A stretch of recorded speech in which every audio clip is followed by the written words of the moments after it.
remember that. Oh yeah, that's I right. did- You guys took my friend away from me. I watched. We were I think investigating a crime. I think we're live. We absolutely were investigating a crime. I do remember very distinctly someone shot a changeling that looked like Odin, and the GM was super giddy about how we have a recording of you killing blah blah blah blah. And I'm like, oh, that's lovely. That's not getting shoehorned into anything. I'm pretty sure that's what he wanted us to remember.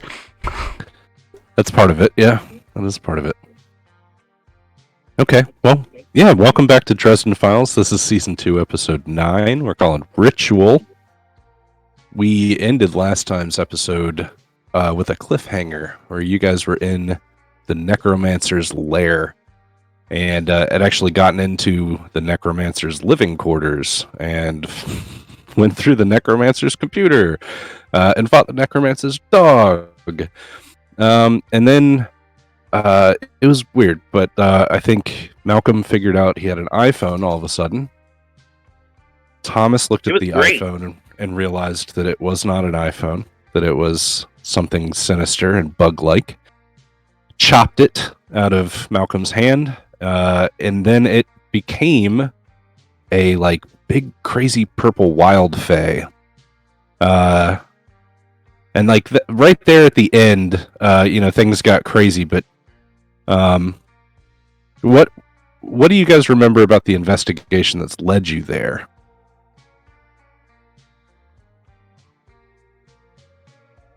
There were undead people. There was a undead dude who was totally like super chill up until somebody smashed his head in. They were in a house above a graveyard. Lightning. We had to undo a certain. Sorry, I'm No, backtracking here. you're good. We had to undo a code for some door.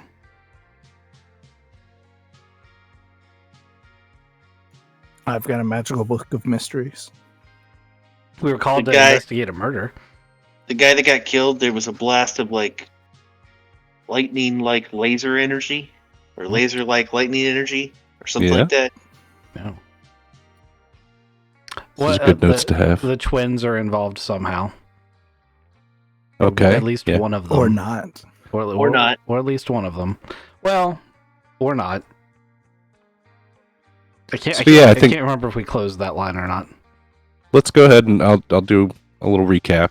Redicus was called by Lady Zadza, the succubus white court vampire, to head on over to a murder scene, and she asked him to remove all evidence that would then point to her twin, one of the twins, who she says was not on site, and this was a frame job.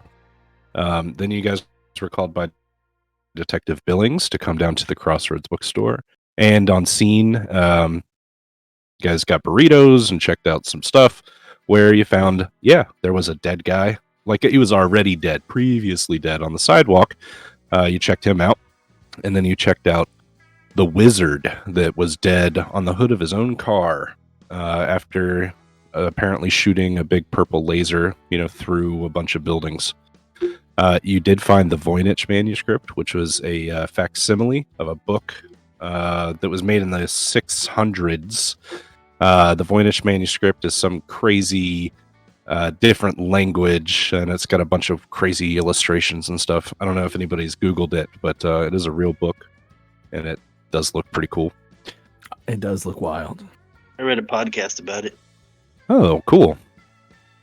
I don't know how much You read my a shit will be in the podcast? podcast. If you could see right now, you would notice that my middle finger is up for no apparent reason. Oh, man. Can't imagine why that would be. Right? So, you guys got some investigating done at the Crossroads Alley, and you found out that the wizard's name was Bert Jaka. And you went to his house, which was the caretaker's house at a cemetery. You found his brother Ernie and crushed him into a pulp. And then you guys went downstairs following the rhythmic beat of some sinister drum and you went slowly into the necromancer's lair, where you found some weird stuff. Let me go ahead and I'll build this map so we can kind of remind ourselves. Oh, that didn't work. Something broke in like the last 20 minutes, really. So, you guys killed the dog, sausages. You ransacked his room. You found some stuff. You haven't found everything yet. And then this Hex guy you've met before, this man walks in, and you know him to be a wizard of the White Council. And he watched you blow Odin's head off. You got it on camera, too. No biggie. But we're going to go ahead and start the intro scene here with instead of a Raven camera, we're going to see the camera looking right at Hex's face, about 6 inches from his face. It's a static camera that just stays on his face. And we're going to watch him wake up in his house to an old rotary phone on the wall ringing obnoxiously. And he stumbles out of bed and grabs the receiver. And the analog clock on his wall says 6 a.m. And he says sleepily into the phone, Yeah, it's me. Who else would answer my phone? Really? We gotta do this, Captain? It's early. You called me. Okay, hold on a sec. And Hex puts the receiver down and lunges toward a pile of denim on the floor, coming back to the phone with a small spiral notepad. And he flips to a page and he says, All right, give it to me again. And after a little pause, he flips to another page on the notepad and he reads back, 5 fine felines frolic freely. Oh, Jesus. Who the fuck comes up with these, Captain? Oh. Okay. Sorry, Captain. Yes, ma'am. Yes, ma'am, I've heard of him. He lives in Detroit. Yes, ma'am, I understand. Yeah, if he's broken the 5th law, I'll find the proof. And he puts his hand on his face, like face palming. I'll head that way now, Captain. And then we go to a montage of a short trip from Hex's apartment down the street. Or he leaves his apartment, he walks down the street, he down into a subway entrance, and he walks past people on the platform waiting for the train, and he heads through a door that says staff only. And he walks into a dimly lit hallway into a service room, and he says, Apartorum! And he opens a way into the Never Never. And he comes out in a surreal place where the walls are made of shifting sand, and the air is filled with whispers that seem to come from every direction. And the sand itself seems to be alive, like grasping at his feet as he tries to make his way through the landscape. And then he's in a place where the sky is sickly green, and the air is thick with toxic mist that burns his lungs. And he walks through a barren and desolate ground with twisted skeletal trees. And he navigates through dangerous creatures that lurk in the shadows. And then we scene jump to him approaching the door of the cemetery caretaker's house. And behind him, the Trinity Solutions van and the Goater cycle sit in the parking lot. And Hex knocks on the screen door, and after a minute, he just lets himself inside. He approaches the remains of Ernie, the caretaker, just smashed into an unrecognizable glob. And then he follows the rhythmic beat downstairs, following you guys just minutes after you. Through the secret door that's still open, the explosive ward was bypassed. And then we see him slowly creeping through the altar lobby of Bert Jaka's lair, and he hears a conversation about an iPhone.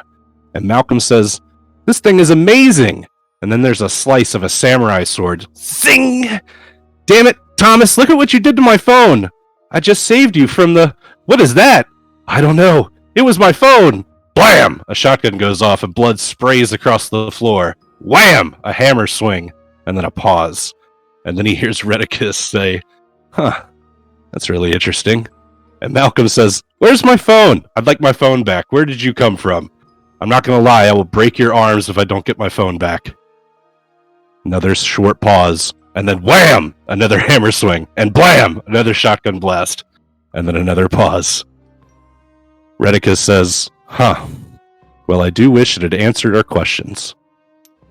And we pick up the game with Hex walking through the door saying, "Yo, what the fuck?" as the body of Donar Vadarung dissolves into goop. What are you guys doing here? There was a necromancer. He was up to some shenanigans. Somebody killed him.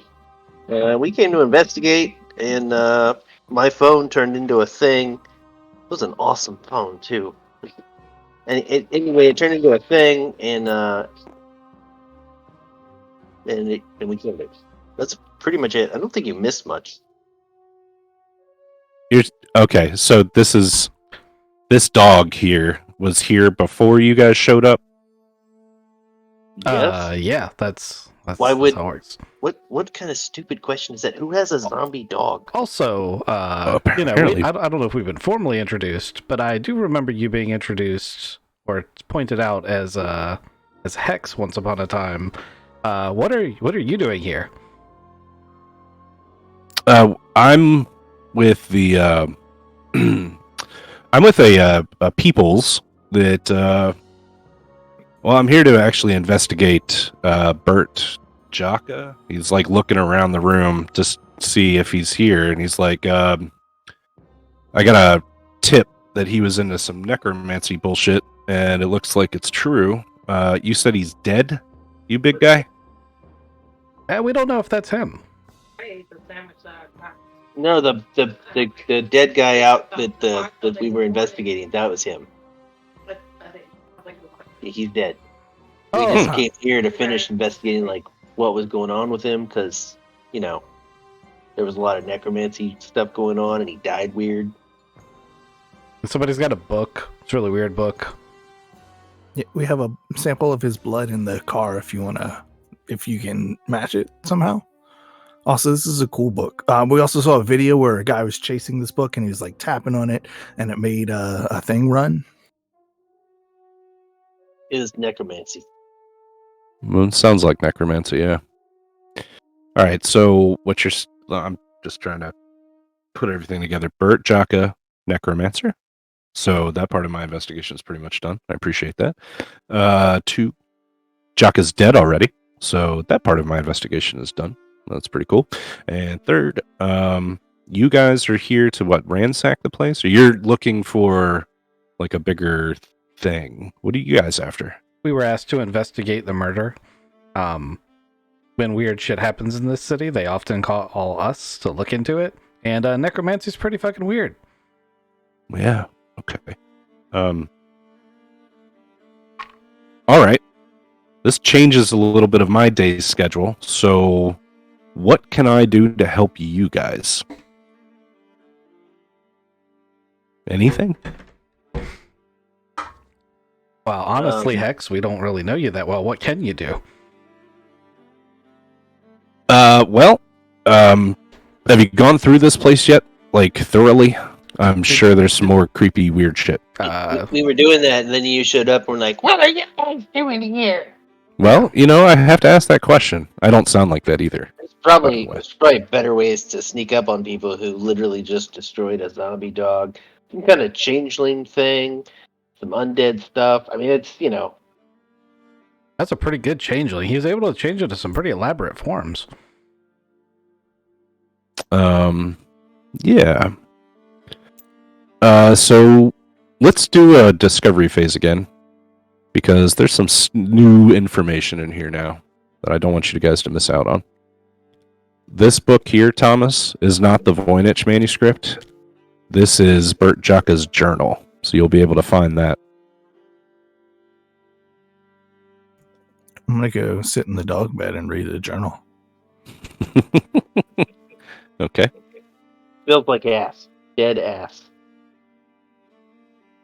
Oh, man. I didn't think a zombie dog would fart. It didn't. That's just it eats food, and the food just leaks out of it. Yuck. What with it not having all the appropriate organs. +6.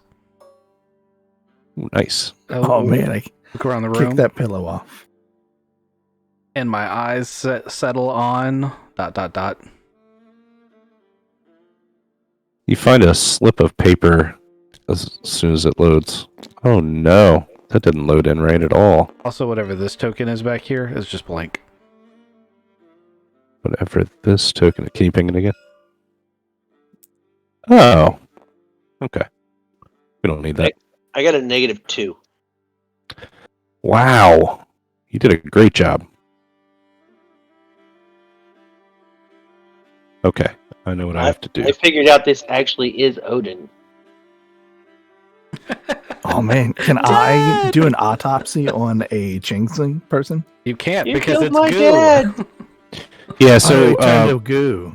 yeah, it not only turned to goo, but after a little while, the goo then turns into that Evaporate. dream sand. Oh, Dream Sand didn't evaporate? Oh, That's a little weird. different. Hex would say that too. Hey, that is weird. Anything from the Never Never usually turns to Turns into goop afterwards. ectoplasm stuff. Yeah, ectoplasm. Yeah, I don't think that's from the Never Never. Hmm. I mean, it still could be, I guess. What did it look like between shifts? Was the purple monster supposed to be the between shifts, or was that what it shifted into? Big purple monster. Yeah, was Yeah, that what that was what its original form was? Yes, you'd probably assume that. Yeah, just grab that. It was an awesome phone, though. I mean, that guy could go into business. Like, I would buy that phone. I wish that phone actually existed somewhere. I see a piece of paper. Yeah, it's a piece of paper. I'm trying to load it in, and I'm having a hell of a time because it's a PNG and it's got transparency. Oh, I mean, you can load that in as a token, and it'll cut to the as long as there isn't a gap in the middle. For whatever reason, Tabletop Simulator does not like you to have like a hole in the middle if you have transparency that isn't connected. It all needs to be one mass, otherwise it won't load properly. But you can load it in as a tile like that, and I don't know, that's probably pretty good. Yeah, you should be able to use that. Looks like some kind of cipher here, guys. So you find this, and it doesn't take you long to realize that this is the text that's in the Voynich manuscript.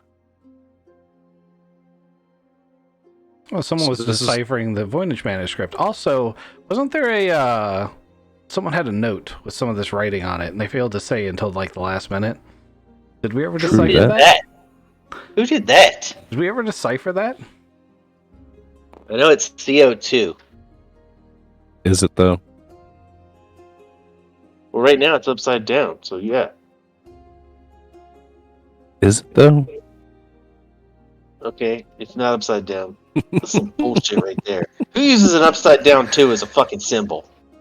Okay, so it starts with S, I, P,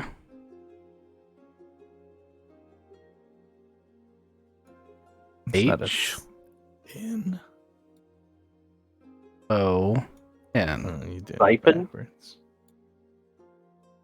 All right, let me remind you where you saw these. These were etched That was into the tattooed chest. on the guy. Yeah. I knew that. Yeah, siphon. I think it's what it's supposed to be. Yeah, siphon. That's correct. That's the guy. We found these etched on the chest of the guy who like blew his power through multiple buildings, or was it the crushed guy on the street? He used all of his power, yes. Yeah, that was the necromancer, right? Correct. So, wow.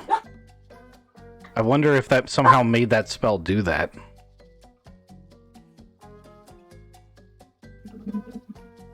Also, the music is just not cooperating today. What the shit? Could you possibly Hey, while we're on the more off? subject, I can hear myself echo in Malcolm's speakers. Anybody else hear that? No? Okay. It's just me then. I turned it down. It should fix it. Appreciate it, buddy. All right, so yes, this says siphon. And you should save these two objects because you'll run into more of these things. So this was etched, not tattooed, but etched in the chest of Bert Jaka. You mean like carved? Yeah, like carved.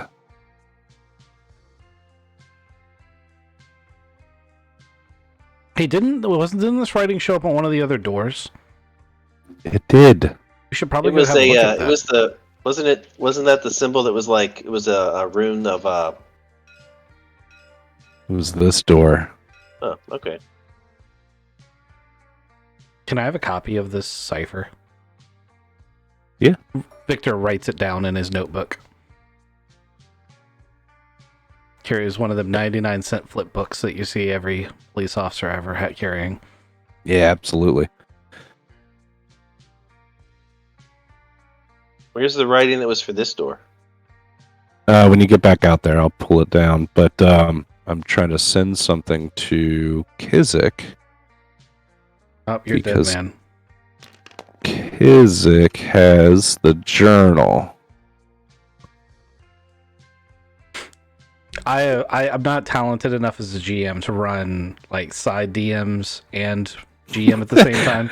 I'm trying it. I've never tried. I've never done it before. It's really freaking hard to do, and I've never been able to do it. But I've always wanted to stop in the middle of the section, in the middle of a session, and just like send someone a message that says something really ominous, like "you're infected," and then not explain it for the rest of the session. Right. I'll leave that up to Kizik to share, but he's got the journal, and it's got some information in it. In addition to that, so Malcolm, you walk over there and you're like, "Hey, I know that this said something, right?" So you look at that door, and the door has text on it. Let me pull that out.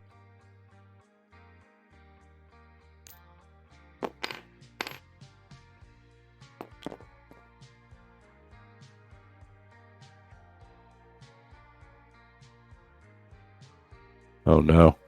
You know what I did? I mixed up my clues. I mean, that's a great way to make them extra hard. Yeah, true that.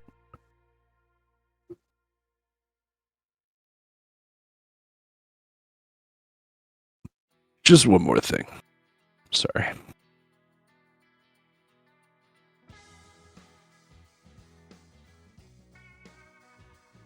Hey, is there a brain inside this skull? Yeah. Yeah, there is. Is it like a fake brain? No. Just knock on it and see if it answers. I wish I'd thought of it before you did. I'm gonna poke it. The skull starts screaming.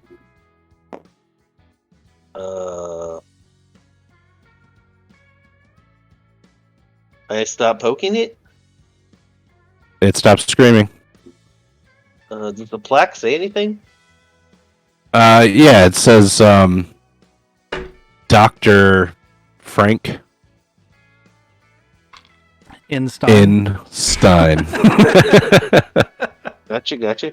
Yeah, I'm gonna be like, hey, this says Frankenstein.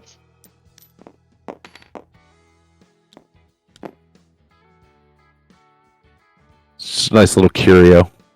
Wait. What was the name of the doctor that we killed? You've killed a bunch of doctors. Have we killed a Frankenstein? And I missed it. You might have. I'm gonna flick its nose and see if it wakes up. No, nothing happens.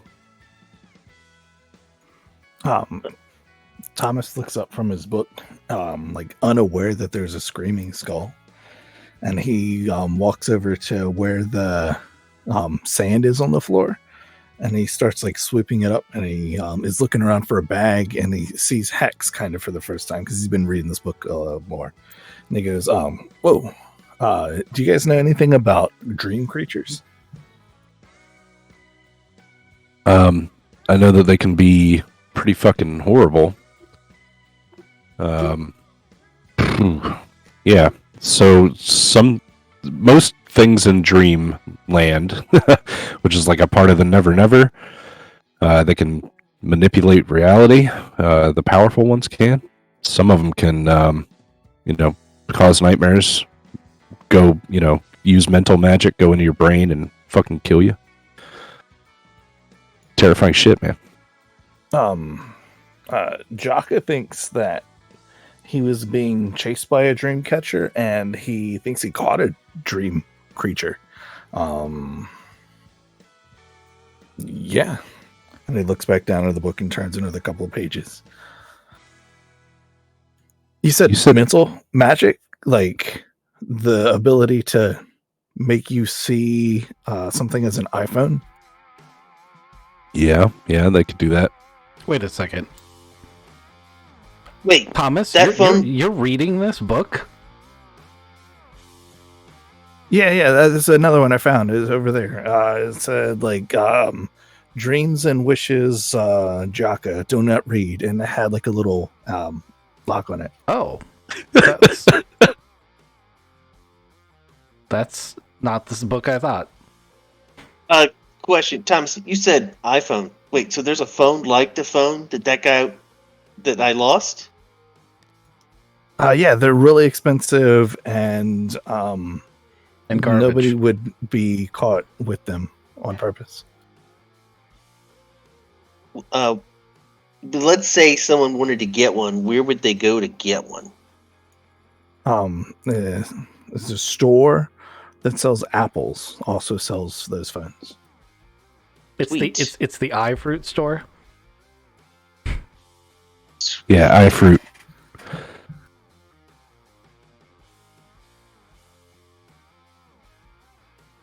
Okay, so are you saying that's what the sand is?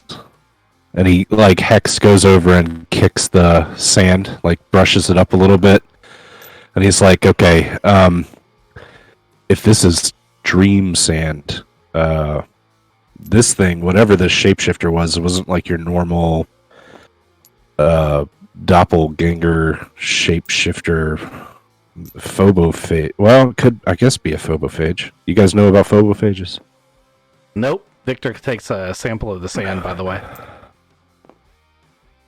So yeah, but touching it would make you sleepy, so be very careful. Obviously, you got to wear gloves. Right? I got a little. There was some of that. There was some of that at the crime scene. I blew it all away. Yeah, there was a lot of that at the crime scene. It was everywhere. Yeah. Okay. All the cops took a nap. So I'm going to label this book as Jaka's journal, just so you have some sort of token. This guy right here. And you also have the Voynich manuscript book already, right? In your possession, Thomas? Okay. Yep. All right. So just to remind you, too, on the computer, you guys, Redicus found a CAD drawing that it kind of looks like it's a drawing that somebody has taken directly out of the Voynich manuscript. Like, it's just a bunch of plumbing and weird machines and sticked it together in this CAD drawing that, like, it looks like Escher could have made this CAD drawing. Things don't line up linearly. It's just a big mess. But it looks like it could work somehow. So, did you guys decipher this word yet? Yeah, that word is death. Sure is. It is death. That is on this door? Is that what that is? It is on the one that is blinky purple. Yep. Glowing door that says death. I don't want. And then this door is one of the riddled doors. And I can tell you what the riddle is. I am neither alive nor dead, a creature of the in-between. My flesh is cold, my mind is dead, but I do the necromancer's bidding keen. What am I? I mean, it sounds like a zombie. but I may be being way too literal.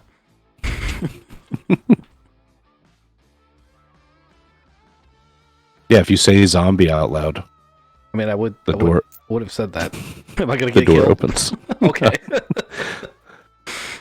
The door opens, and you hear the drumming, the rhythmic drumming, get louder as the door opens.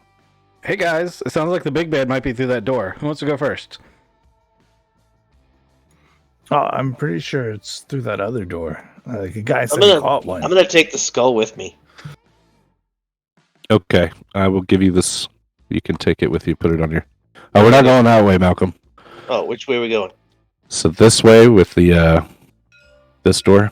This one was the one with the riddle that the answer was zombie. Oh, okay. All right. Well, I go through. I'm on the roof. Hold on, I'll move it. I had to be very cryptic. That is a much better system than trying to use fog. Yeah, I think so too. That's how I do it.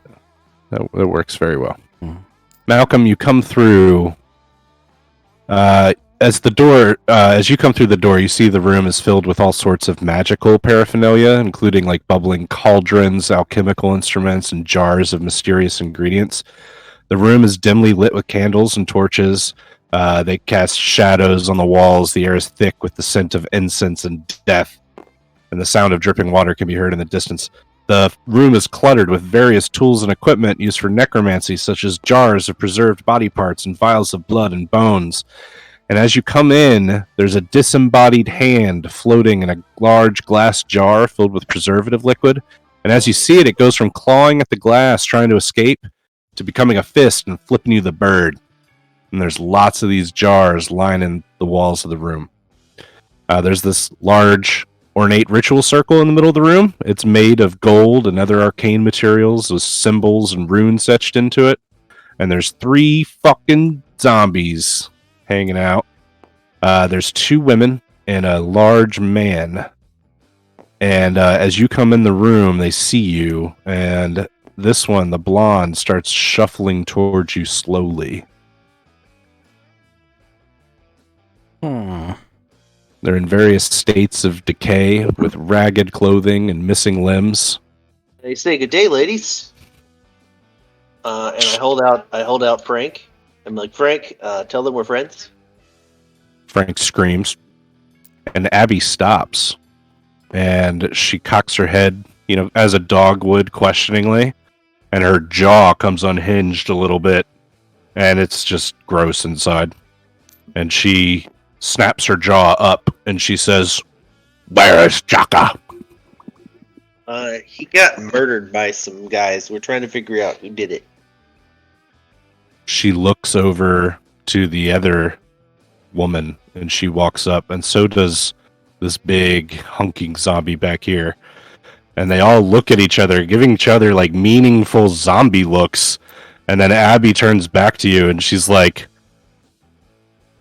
"Chaka is not coming back." No, I mean, so he's a necromancer, so I'm less sure of how dead he has to be before he's dead. But currently, he's dead. Dead. Don't think he's coming back. They all look at each other again.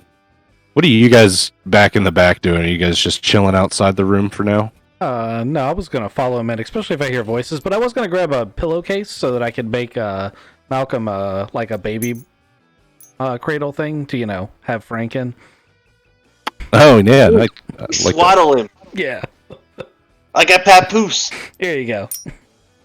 Yeah, I got a papoose with Frank in it. All right. He's the total opposite of Bob. All he does is scream. So far. There, I did the auto raise on it. Okay.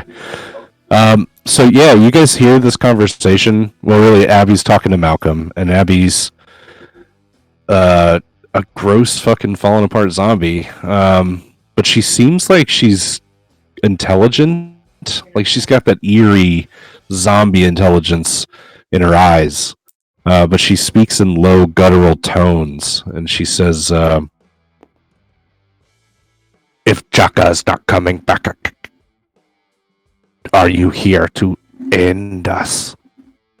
She tilts her head the other way, still with a question. We didn't really come here with any goals other than to figure out who killed Jaka. Do you want to be ended?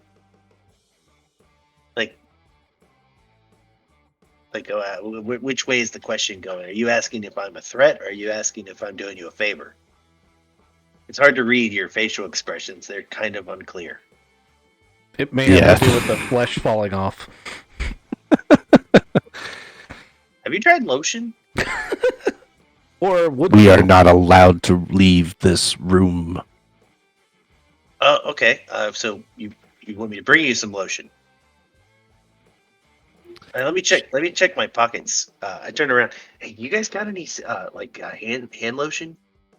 So Hex walks in. Definitely have hand lotion. He definitely does. But Hex comes through the door at that moment after kicking all of you in the face. What the fuck? I was gonna fix it, but you were busy. Can't fix it. Fixed. Hex walks in behind you guys, and he goes, "Whoa, whoa, whoa, whoa, whoa, shit. Okay,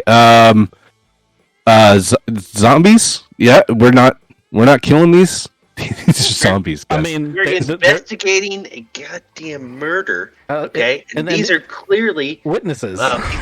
Yeah, witnesses. Also, this is the first zombies, other than the guy upstairs, who've actually stopped and talked to me. This is unusual. Also, just to be clear, they can't be people? You can't just treat them like people? Except for the hands. We're definitely going to murder the hands. You that cause shit like this to go down. Oh, no, we've got... I am so sorry, ladies. The he's... fifth we law. just met him. He's not with us. He's clearly an insensitive dick. I'm sorry. Thomas walks past you with some Burt's Bees natural lotion and hands a tube, asks the zombie to pull out Abby to pull out her hand and gives her a couple of squirts of lotion. You don't have a bigger bottle? I figured you'd have a bigger bottle. Oh, that's probably at home. I want to know how the holy armor is reacting to being that close to a zombie. I mean, they're nice zombies. They're just people, man. Yeah, Amithril, he does respond to threats, and he's not really responding to Abby. You can tell, he's ready to pounce, but he's not overly pushing her away or anything. He's not gonna Han Solo that shit. So yeah, Abby gets a squirt of Jergens in her palm, and she starts rubbing it on her necrotic flesh. It's doing more harm than good, really, but it's greasing it up. And she tries to smile, and her jaw just completely falls off. She looks embarrassed and picks it up and places it back on her face. She says, we would like to continue existing. But you can't leave here? Miss Piggy steps up and she says, we would like to stay undead, alive. We don't really understand. Jaka made us. We're his family in life. And died mysteriously. I don't even remember dying, really. Elmo steps up. He sounds like Elmo. I'm not doing the voice, but it's this massive fucking dude with an Elmo voice. But yeah, basically they want to stay alive, or undead. They want to continue existing. They can leave this room, but Bert had told them that if they ever leave the room, that they would be unmade. So they have not been through the necromancer's lair, as it is. They will tell you that the drum that keeps them alive is through this door, and this door has a riddle on it. Right on. I As long as you door. guys aren't gonna hurt anybody, I don't have any issues with it. I will say, look, if you start going around eating people, and I'm not saying you do that, I'm saying if you did, we would have to stop you. But if you're just people living your best lives, more power to you. We would like to know if you know anything about what would be hunting Jerrigan? Jerka. Jacka. I don't know. Jaka, Bert Jaka. Abby would she would say something like lately Jaka has been less obsessed with necromancy and more obsessed with the magic of dreams. He was able to conquer death, and he wished to conquer dreams as well. Maybe something didn't agree with him. Hey, you guys notice there's 13 symbols on this this thing, and one of them looks a lot like the one on the painting over here. This goat head thing.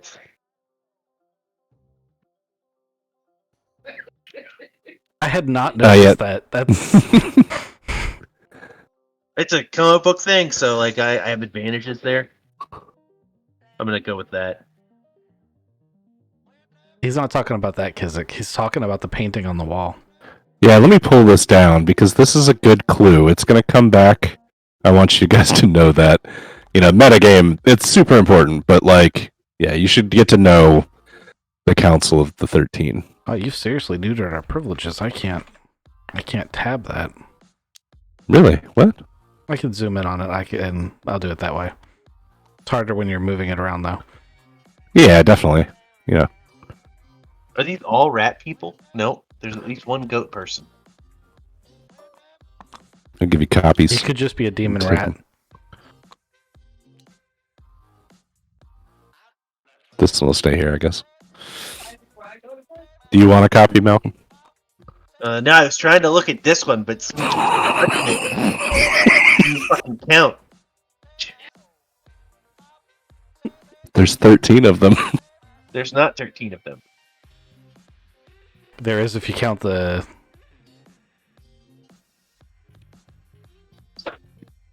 Yeah, there is Well, if you, like if you 12. count the big thing in the middle. There are 13. No, there's only 12 if you count the thing in the middle. 1, 2, 3, 4, 5, 6, 7, 8, 9. Oh, yep, no. You're right. Is that an error, GM?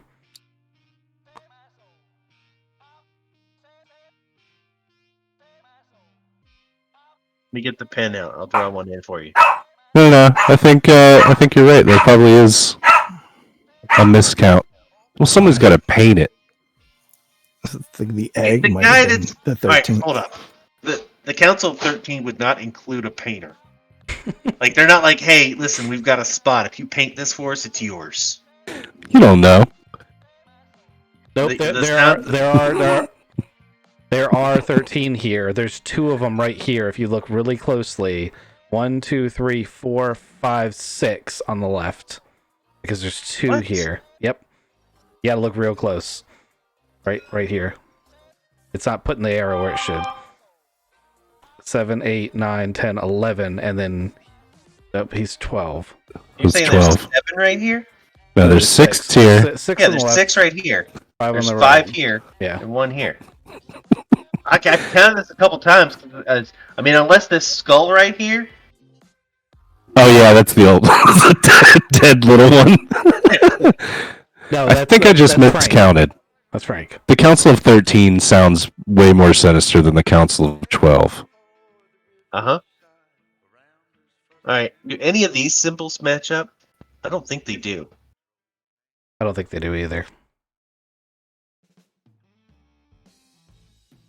I'm guessing that those are like coat of arms style things for the different ones. Yeah, that's my guess too. But I'll take a clue where I can get a clue. Alright, the only other thing that's not what I thought it was. I don't see any symbols on any of these guys either. And they're all rat people except for like 1? Is the zombies gonna react negatively if Victor starts walking around the room like taking pictures of everything? No. Okay, that's I what he's... mean, they might pose for you. They seem kind of interested in being people. Yeah, Abby's like, do you want to know anything? I can show you. Miss Piggy is like, Malcolm, she doesn't know your name, but she sidles up to Malcolm very seductively. For once, I'm really you- happy he's the attractive one.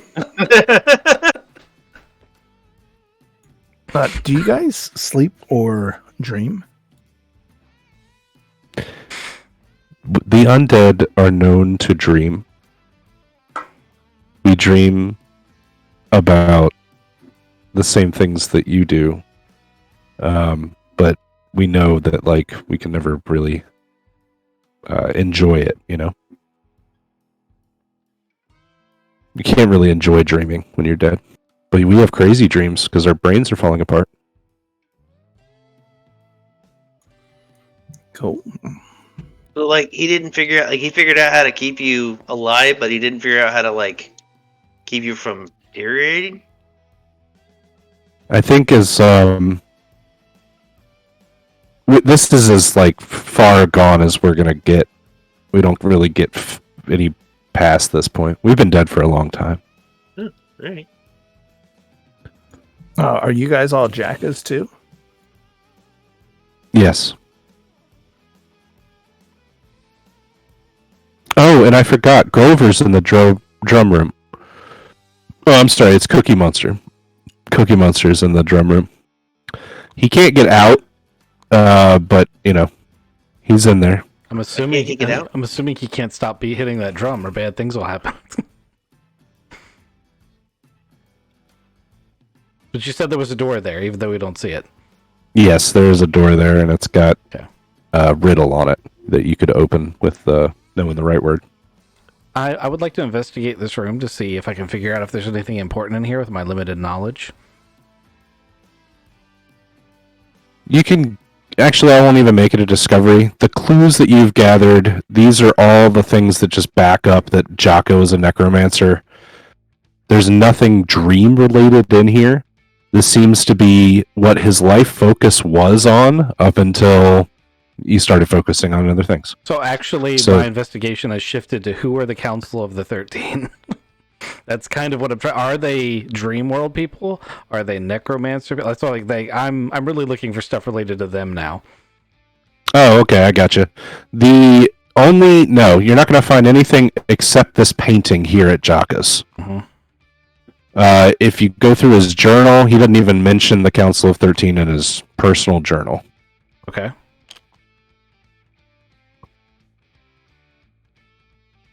Guys, I think we got to get in that other room. Show me. Hey, ladies. Show me the riddle. How do we get in the other room?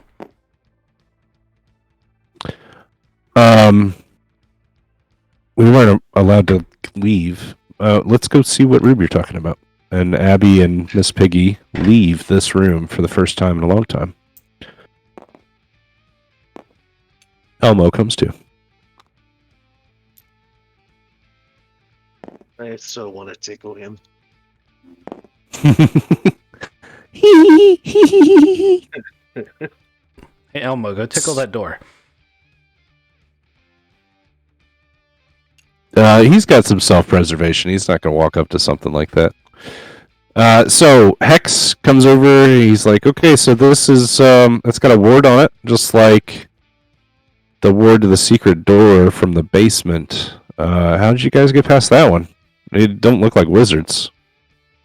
Oh, you know, this may come as a shock, but wizards really aren't the smartest people in the world. I hear that. I work with a bunch of idiots. Yep. Most of the wizards I think we've met are usually insensitive, dicks, think they know everything. Haven't met one wizard that wasn't like that. Well, I know a couple. That aren't dicks or think they know everything. Yeah. Truthfully, I mean, truthfully, they like a explained shit. it was a lot of Seems- luck because somebody wanted to hit it with a hammer. I mean, to be fair, that usually works. Is that what happened to the guy upstairs? He looked pretty inside-outed. The zombie upstairs? I'm guessing he was a zombie. In the caretaker's house. I have no comment. He didn't want to be alive anymore. It was really sad. he didn't want to be alive anymore. But like these ones, these are okay with being alive still. Yeah, well, everybody gets to make a choice, man. Right. You're gonna take choices away from people now? Is that what you want to do? No, but I'm not taking any choices away from anybody. But I want to explain that there are laws. This little script of paper says that door says death. So I'm guessing if we touch the glowy bits, we die. However, our new friends here are already dead. Just pointing it out. He was going on about rules before you interrupted him. You should probably let him go on so he can tell us, so he won't try to tell us again later, and then say we broke some rules and he's got to kill us now. Better bring friends. Right? The White Council of Wizards actually pretty full up right now. Meaning I've got lots of friends. But look, I'd much rather just have you guys as friends. You seem cool as shit. I'd like to help you guys out. I just wanted to let you know that, like, if the word gets out, my boss is going to make me come back in here and destroy these things. So, but they didn't do anything wrong. I mean, I get it. Back to life. Well, like, I get it. I don't think that they're a threat at all. You guys can't say anything about them to anybody else. You know what I'm saying? If it gets back, then... I mean, to be fair, I mean, it seems like the only person here that's talked about saying anything to other people is me. Yeah, I'm trying to tell you, don't say anything to anybody. Cool. All right, we're in agreement. So want to pitch him into that death hex. I'm not gonna lie. I was thinking about it, but I think that's just your bad influence. Yeah, sure. Not because we read the books and we know that. The other thing I was thinking of doing is having you guys look over and Redicus is just like idly tossing a brick of C4 in his hand. I think you're onto something with the zombies. Yeah, I was trying to be intelligent there for a minute. Yeah, no, that's 100%. So let's go ahead. We had a discovery phase on the other one.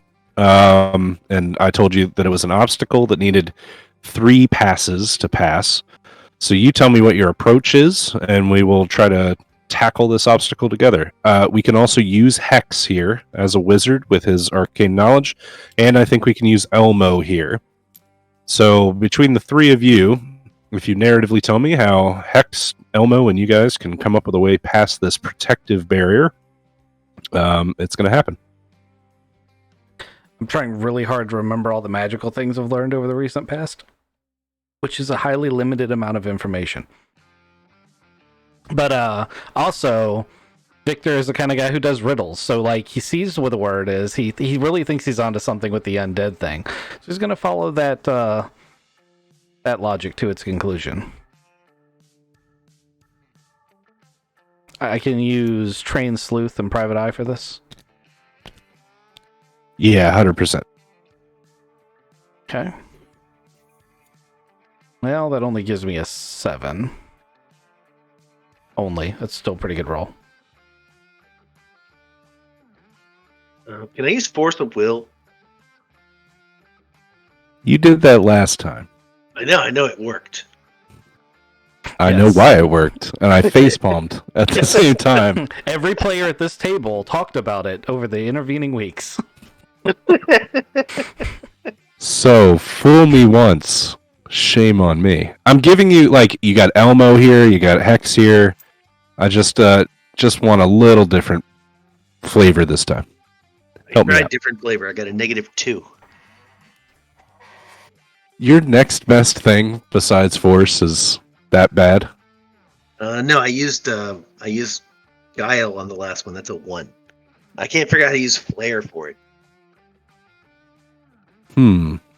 Spin your hammer around, shoot some lightning. Thomas and Hex are talking together. Thomas has been reading this book and said, hey, so this guy says this is his most powerful spell. If you, as a wizard, had like a power level spell for somebody who's a necromancer, like what kind of spell does that be? and we're going to try to like counter spell what he thinks the highest level spell a necromancer would know. Gotcha. Okay. He says that it's probably okay, you know what? He's going to look at it and he's going to say a couple things. Number one, this is a protective spell.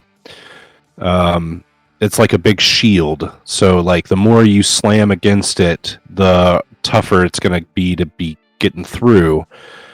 The second thing that he sees is that Victor is definitely onto something with the word and death, because the ward around this is basically like an unlife spell. It's an instantaneous, you touch it, you die. The third thing is it's more targeted to the opposite side away from us. So this is like the That's back useful of the information. shield. Okay, so it's keeping something in. Yes. Hey guys, we should set up a defensive position before we open this. I got a 5 on focus as we're talking about it, because I'm also listening to Mithril, like trying to channel spiritual energy in the right spots. And then I'm going to say out loud, hey, you guys, it says he caught one of them, so maybe he's keeping the thing that he caught inside.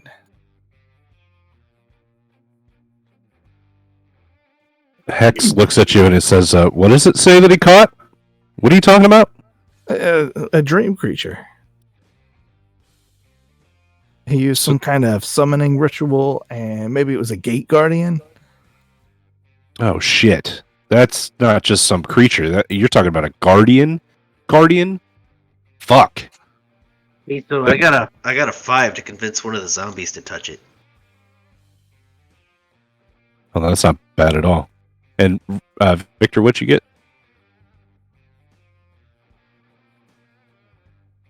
I think that's definitely happening. The zombie is going to be able to touch it. And then he looks back at you guys expectantly. I got a 7 on mine, so I'm pretty confident that he can touch that without dying. Yeah, he can. It looks actually like Elmo can take this down if you guys want it down. He can basically hit the garage door button. I'd like to reiterate, we should set up a defensive position, because if that's pointed inward, as Thomas and Hex have deduced, then whatever's on the inside might try to come out. And I'm always in the defensive position. yeah, but I mean, like, we should like maybe barricade it a little bit and have, you know, spots for those of us without hammers can hide behind, and maybe move the non-combatants out of the way. Can I just ready a gust of wind? Yeah, you can. Well, how would wind get down here? Blow on it. Or I can Okay, so it's going to come out of you. Victor, I'm Victor cool with would it coming out of you. to grab this dresser and turn it into a barricade right here. I'll tell you what. I'll spin the hammer like a fan. Where are you putting this dresser? I got it. If you unlock it, I'll take care of it. I'll flip it on its side because I don't have gizmo. Oh, I almost made it land right. I need gizmo. I can't do it. Can you put it on its side, make it like, you know, barricade-esque? Sorry. Yeah. All good. So while you guys are barricading and stuff, Hex goes over to the stairs up on the north wall, and he puts a barrier of his own down. He makes this necromancer's barrier look like fucking chump change. Now he doesn't put the unlife thing on it, but it's definitely it's basically the same protective shield. Hey, Hex, So if it can, Hex, we can get out, right? if I drop the shield, yeah, If you die, does it drop? yeah. Okay, good. I get that. Yeah. So he's gonna take cover behind this altar. And then basically when you guys say win, you're gonna get Miss Piggy and Abby out of here. You guys said that. No non-combatants. Frank can hide back here with me. And Elmo's just gonna be here to open the door. All right. This is a good plan.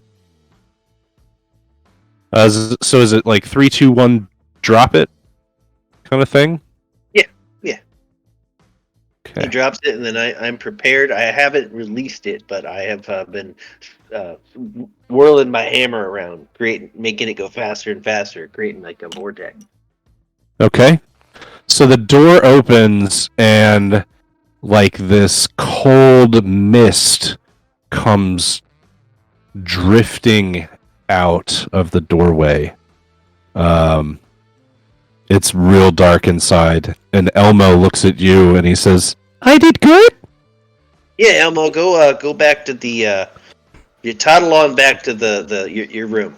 I'm surprised Malcolm can say that and isn't just like trying to blow the mist back in the room. Yeah. Okay. And he goes back, and this door closes and locks again.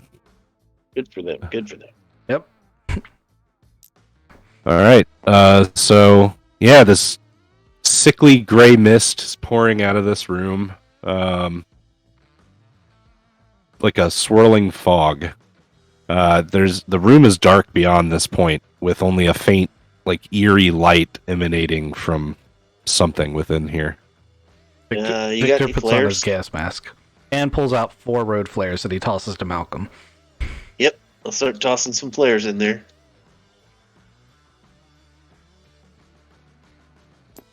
Okay.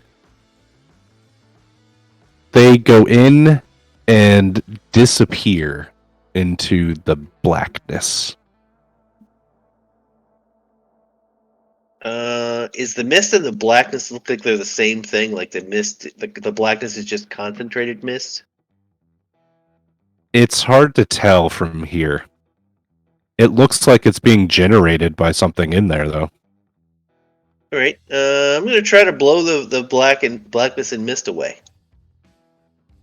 Just release my my whirlwind vortex thing. Give me a roll. The opposition is. I want just to explain where like my thinking's coming from here. This is reality bending magic.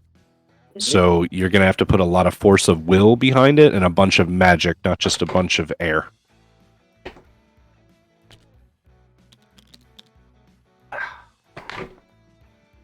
All right.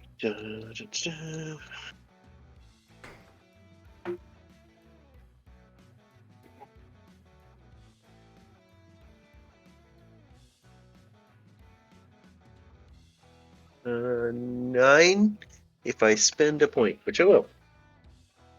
Okay.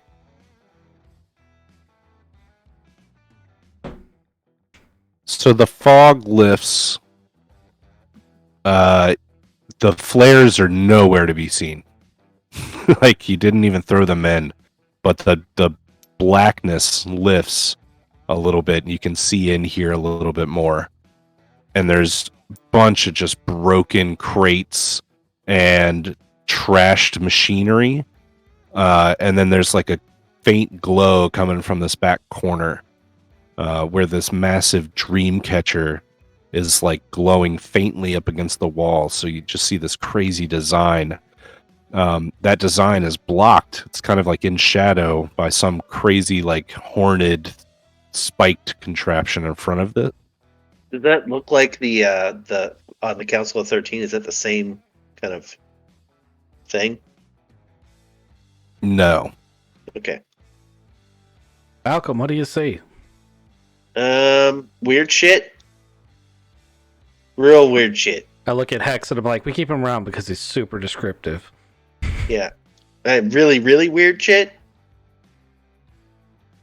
He's not dead yet. I'm gonna go in there and see for myself. I got rid of the darkness though. I don't know where it went, but it's gone. So there's still this fog. I know that you guys have gas masks and stuff on, but as you move through the fog, you begin to see twisted, grotesque images forming and dissipating in the mist, and it leaves you feeling really disoriented. The air is like just heavy and oppressive, and you guys all have the feeling of being watched. I'm gonna turn my eye patch on. Okay. I'm gonna watch So the Watcher. All right. You guys are looking around and realize that this thrashed room indicates that whatever did it was in here for a while, like on the loose and just trashing things. And Malcolm, you make your way over to this like spiny contraption over here, and it's basically a binding. It's made out of iron, but it's been broken. And the bindings are made of like this twisted iron wires that are intricately woven together to form like this cage. And embedded within the wires are small fragments of the Voynich manuscript text. Now, it's usually a language that you can't decipher, but you guys have a cipher now, so I'm going to show you what's in it. I might have stopped and looked at the evil plans because it says evil plans. Yeah, of course. Which way is up? Is that way up? It is facing up. Yeah. There you go, kids. Bring the cipher in here. Let's look at it. It wasn't kissing, it was me. We can move this too. I'll stop touching it so that you guys can do that.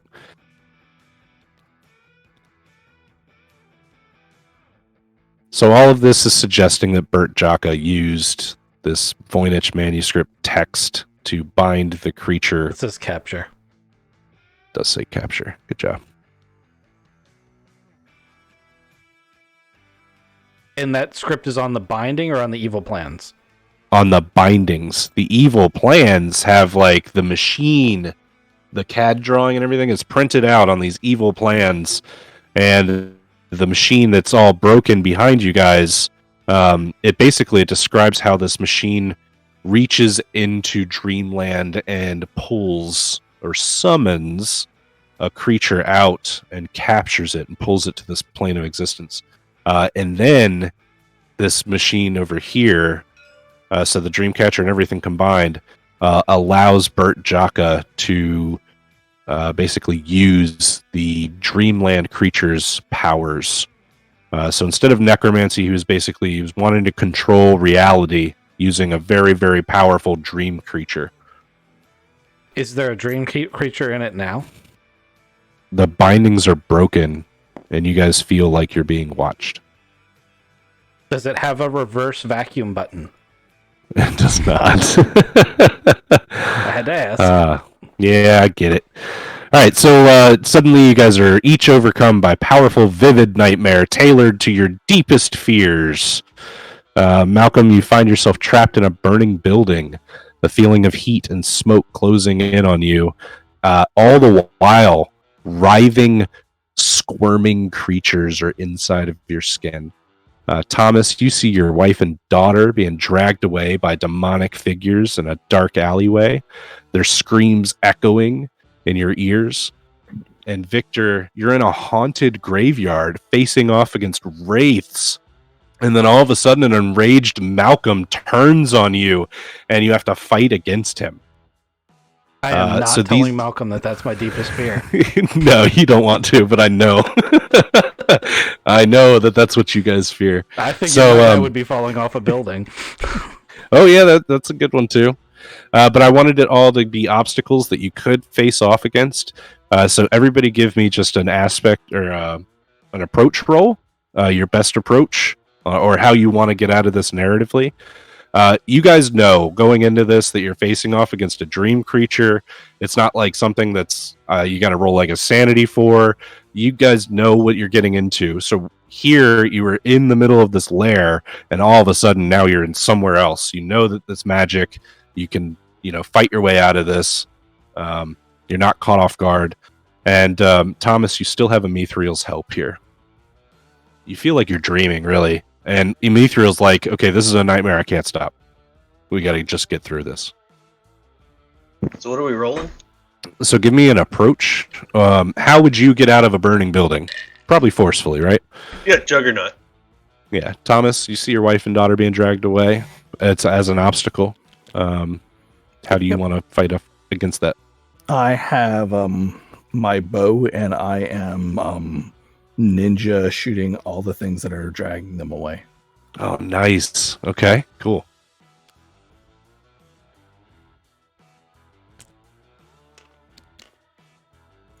I got a +6. That's awesome. 7. Okay. Victor, what did you get to face off against an enraged Malcolm in this graveyard full of wraiths? So I actually gave that a little bit of thought. Victor's initial thought would be, if he knows this is a dream creature, he's going to say, the thing that's been watching us must be this creature. And it must have observed us. So it's only seen me shoot things, and it knows Malcolm hits things. It's going to come at me as Malcolm and try to hit me. I am going to make it look like I'm going to try to shoot it, and then I'm going to stab it with my blade because it's magical, and this thing might be magical, and I'm not sure my shotgun will work. Okay, I like this thinking. I have no Good idea if thinking. any of that is valid. But No, in it's totally... in the few seconds he has, he tries to pull it off. Oh, he doesn't do fantastic. That's going to end up being a 5. No, it's probably Guile, so it's going to be a 4. Unless I could use focus. If I can use focus, it's a 5. I think narratively you could... Yeah, you're focused on this thing attacking you. You're focused on beating it. Yep. So you got a 5 total? Not Okay. not great, but it's a fair check. Malcolm 7, Thomas 6, Victor 5. Okay. Malcolm,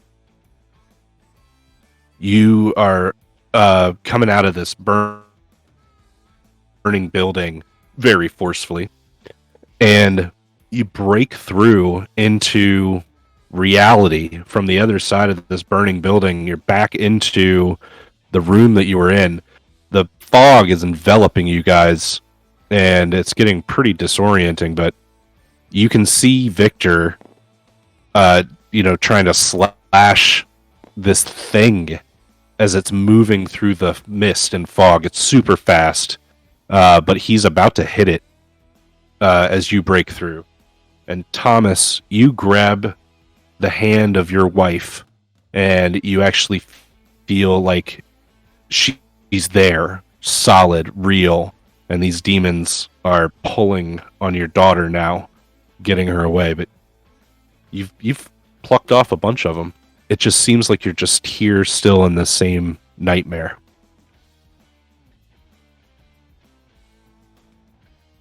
Victor, you make contact in your fight.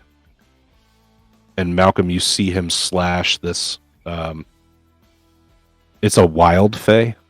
It's I'm gonna bring it in. Thomas, what were you gonna say? I'm still just in dream world right now. So you're still trapped in this nightmare. You think that if you can get your hands on your daughter, you might be able to get out of here. So if I see that Redicus is fighting this thing, I'm going to attempt to hit it from the other side. Assume it's getting blindsided. I'm actually trying to stick this blade into one side of its stomach and out the other.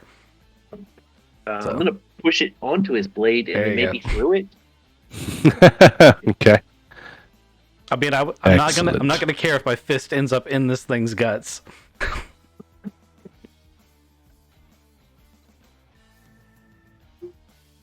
Let me get this link. There we go. Oh, I should have slashed one way and had you hit with the hammer the other way.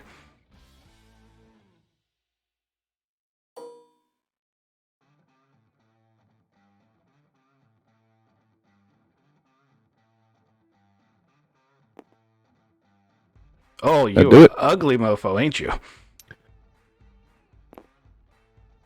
We don't need It's that. terrifying. And you slash into it.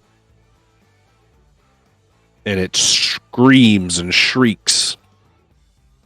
we're going to go ahead and just open this up to combat now. I just need to remember that Thomas and Victor are still kind of in like a dream sequence here. Malcolm, you're out of it, so you can see this creature. Victor, you still see this creature as Malcolm, and you don't see the real Malcolm coming in to hit this thing. Are there any, since I was semi-lucid, are there any context clues? Because you said I know it's not actually Malcolm. Are there any, like, hypothetically, are its eyes actually the bug eyes, but everything else is Malcolm? Ooh, there you go. Okay, I like that. Yeah. It's all our story. All right, so we're going to say that it's going to be Victor, you go ahead and go again. We're going to make this turn 2. Okay. Have I seen the real Malcolm or anything that would... But do I know he's coming? Because if he is, I'll coordinate with him. If not, I'm just going to go about the way I was going to go. I have a feeling that you guys have worked together long enough that, like, you just know. You know what I'm saying? Like, it's how the Avengers fight. Well, knowing what he would like me to do, I'm going to try to throw this thing towards where he would be. I'm going to try to like use my leverage from my blade that's stuck through it to just like hoist it and chuck it. That is not going to be a great check for me, but I'm going to try. Maybe I'll assist with my shotgun in the other hand. Give it both barrels at the same time. Oh, that actually rolled well. That never happens. So yeah, that's a 9. Oh, excellent. Yeah, that's with me using the shotgun to assist. So that's how I'm getting it off the blade. Okay, so you're going to blast it off the blade and into Malcolm's path. Yes. Excellent. Okay. So that was enough to have his first check for a consequence. So you're basically, I think you're going to blow off a bunch of legs.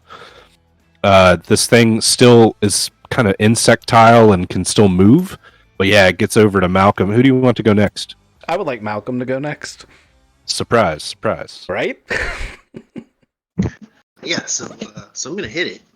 I see this thing come flying at me. What's it look like? It looks like a nasty, monstrous grasshopper, kinda. It's a wild fey. Oh yeah, you can tell that. I don't like bugs. Well, it's 3/4 of a bug. Yeah, some legs have been knocked off of it.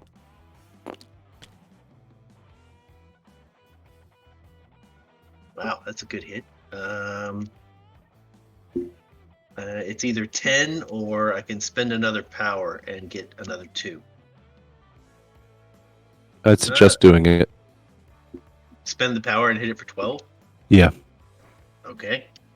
I will tap into my divine power and hit it for 12. As lightning crackles as the hammer comes around. Yeah, so at this moment, you realize that, like, your physical attack was resisted a lot, but your magical lightning bit did most of that burn through. You have this realization as it hits its second consequence, so you blast off a body part. Which body part you want? How many legs does it have? Now it's probably got 4, 5. I guess now it's got 3 or 4. Okay. Well, I mean, what other options are there? It's got a bunch of legs, right? I mean, yeah, you can blast off a wing. You can blast off. It looks like a big ass grasshopper. So, like, 1 wing, please. Okay. One flying. wing. Try flying with 1 wing. Since I passed my check, am I out of there or am I still in a dream state? Yeah, you passed with such force, or yeah, you're out of there. You understand. Excellent. All right. Who do you want to go next, Malcolm? I think Kizzy. Right?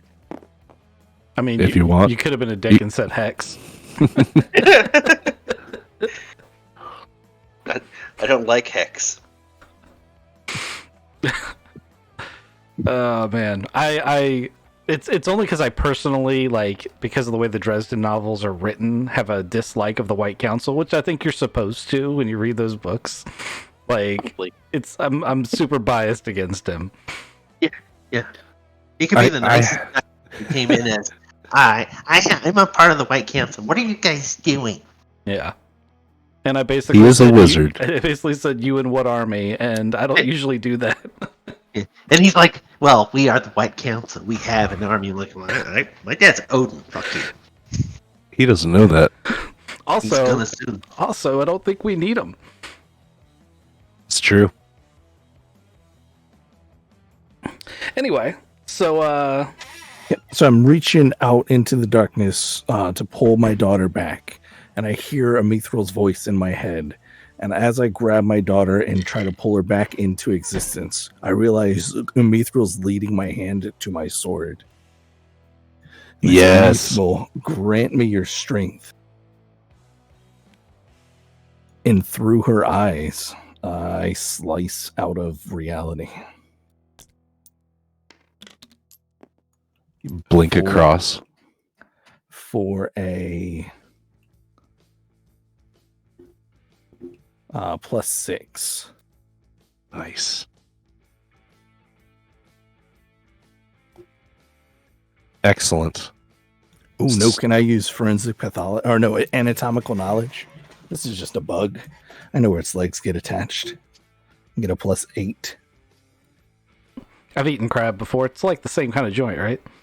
So instead of a 6, you got an 8, or you got 6 plus 8? No, I have an 8 now. Okay, good. Anatomical knowledge. Love it. Slicing off the rest of its legs. It hits the ground. It would be squirming. Its legs all flippy floppy. But instead, what it does is much, much worse. It transforms itself into Lady Zaza.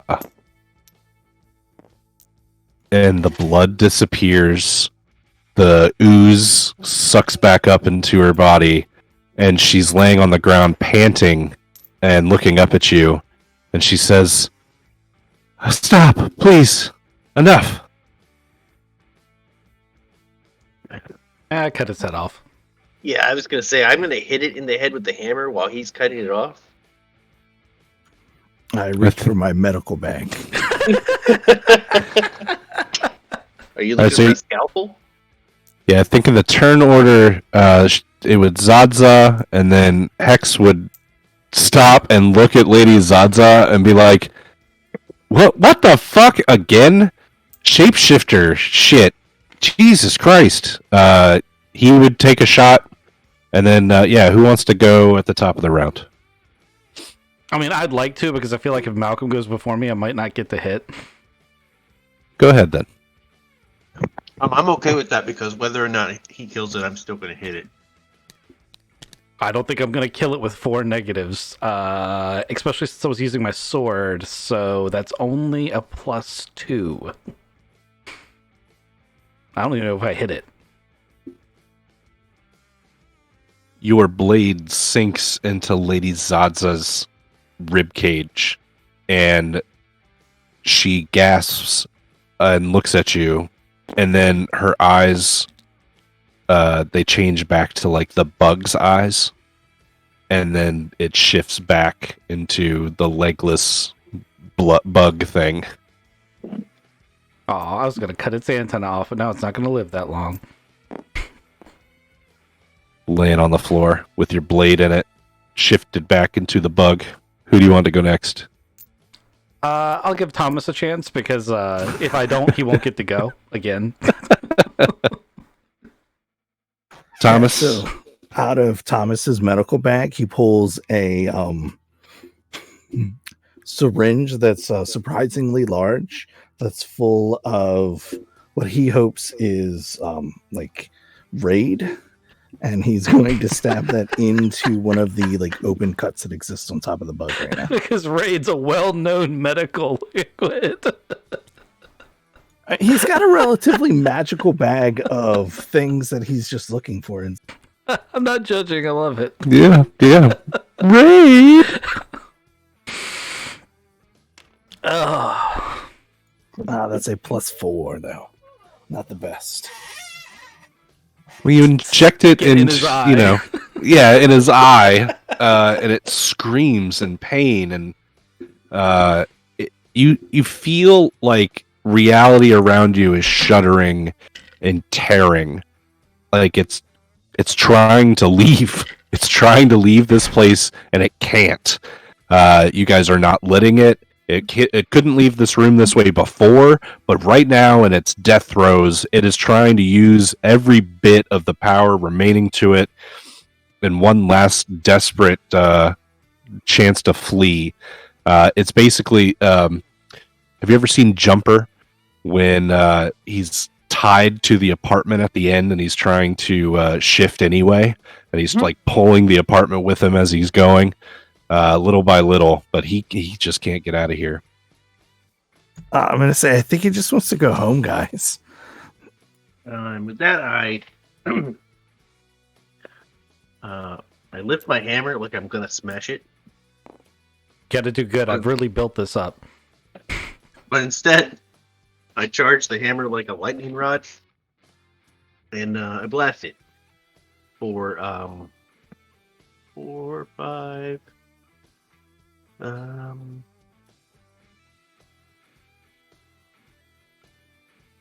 think it's 5. No, I use a hammer, so it's 7. And that's the last consequence. The final consequence. How's it go down? Like a bug zapper.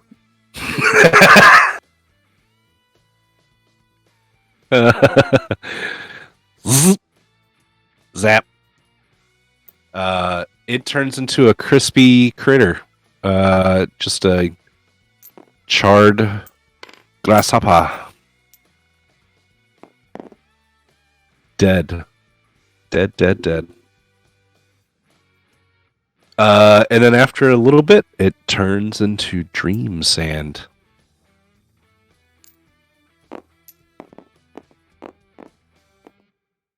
That's interesting. Victor's like, So we should probably destroy this equipment, huh? It's already pretty destroyed. Yeah. Yeah. Victor pulls, as Malcolm says, Victor pulls out a brick of C4 and he's like, it could be more destroyed. Don't worry, I'll be careful. Starts wandering around. A little bit here, a little bit here. Is your intention to just destroy the equipment further or bring this place down? It's literally just to destroy the equipment. Any plans related to it, I'm going to put a little bit of beast on the computer in the other room. I don't want anyone else doing this.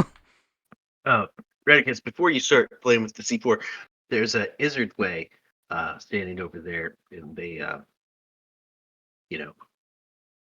boom! The electronics bad. Oh, yeah. You might want to leave before I activate this detonator. Bad things could happen.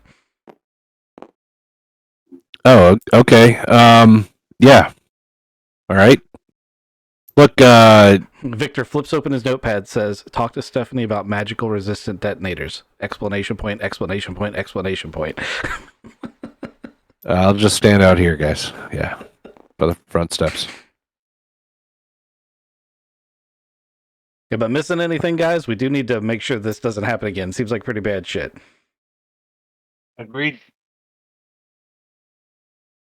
All right, so the plan is to blow everything up. Do you guys need to take any of this stuff with you? I mean, I took pictures of everything with the phone for the case file. All right. You get everything C4'd up? I do, as I'm planting the C4, do a last scan of the rooms. Is there anything really important that I think that we should either spare from being blown up or bring with us? I didn't roll fantastic. I got a 6, though. So it depends on what you want to spare. Do you want to spare the actually fantastic? The drum and the zombies? I definitely don't want. No, I don't want to do any damage to this side of the building. I'm talking about, like, is there a magical trinket that I shouldn't blow up and would be helpful to the party that isn't related to, I see. necromancy or shit like that. This guy was a wizard. He didn't probably exclusively do this. He was pretty much just a huge necromancy guy and then figured out this dream stuff. You do find one letter. It is in this room. It is from Lady Zadza, and it says to use the Voynich manuscript and learn the dream language. It is to Bert, and it's from Zadza. I'm going to pocket that and say nothing for the moment. Plot thickens. That's the last bit.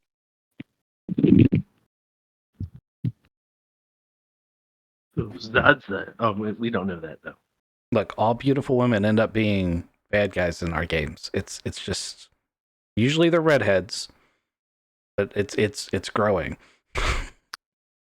So when I was thinking of the nightmares for each of you, I so wanted to throw a redhead at you, just as a bad person. Then I was like, no, you know what's scarier than a redhead?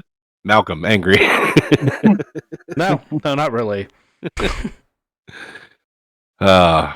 Good times. Because with Malcolm, it would at least be quick and clean. With a redhead, it takes fucking years. Just slowly siphon it off. Oh man. Okay, so you blow up the Dreamcatcher room, and everything in it just blows up and dies. But your plan is to leave the zombies alone, which is very noble of you guys. I appreciate that. I mean, They're gonna go out and make zombie Sesame Street happen. I mean, not all of them. You killed sausages. I'm keeping Frank. You're gonna keep Frank? Uh-huh. Okay, I'm gonna name this Dr. Frank. I think we did kill a Dr. Frankenstein. I think so too. I think we killed him during the like arena thing. Yeah.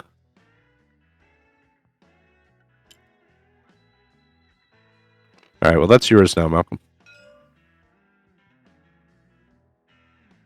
All right, so yeah, you guys clean up, clear up, and get all of the clues you need out of here.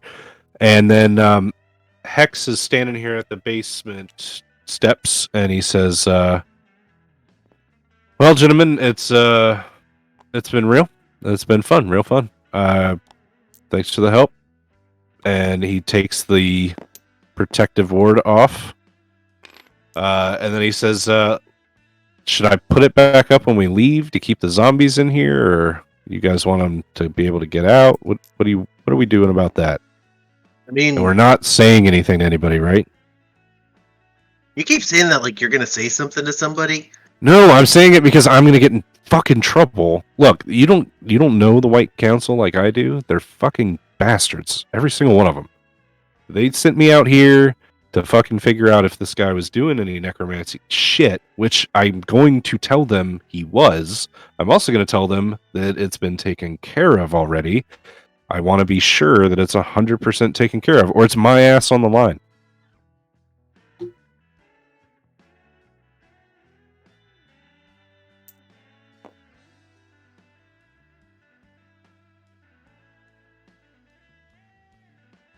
Nothing to say about that?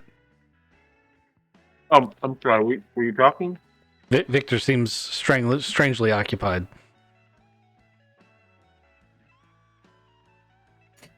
Thomas is reading the journal again. All right, you guys have been great. This is why, yeah, there's not a lot of DMPCs in this place, and he fucking leaves. Bye. So now that he's gone, hey guys, you should see this letter. That guy was a dick. I think we found something. And I showed them the letter from Lady Zaza. Came down to get cheese and to say goodnight. Good night. I She came to get cheese. I need some cheese. Right. Well, now all the people know that you like cheese at 9:44 and that you are not in bed yet. It's past your bedtime. Go to bed. Mm-hmm. Weird old lady.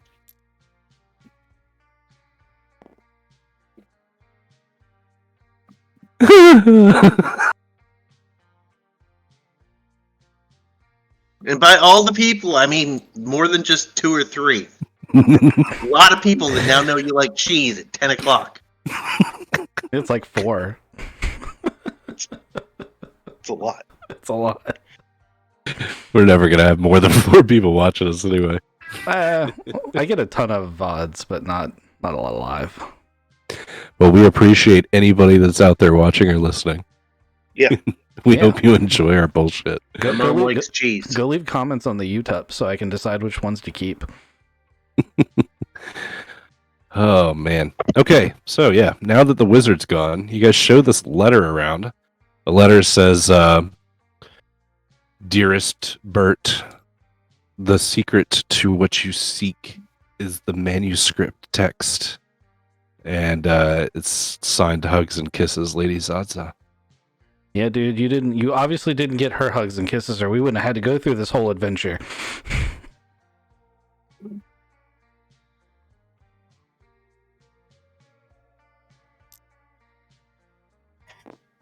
All right, what's next step? Well, I believe we've summed this case up. Also, I'm probably not getting paid for this. That's fine, though. So That does seem to be a reoccurring Dresden theme, too, to be fair. where do you guys want to head? I vote back to the office. Okay. Yeah, Albus sounds good. What time of day is it? It's As we still- come back up it's- to the surface. Yeah, I think it's like 11, maybe noon. We could do the end of the Avengers thing and just all go get just lunch at some random, place. And Some shawarma. I yeah, haven't tried shawarma. yeah, Warma. yeah. There we go. Let's try that. What's the shawarma place called?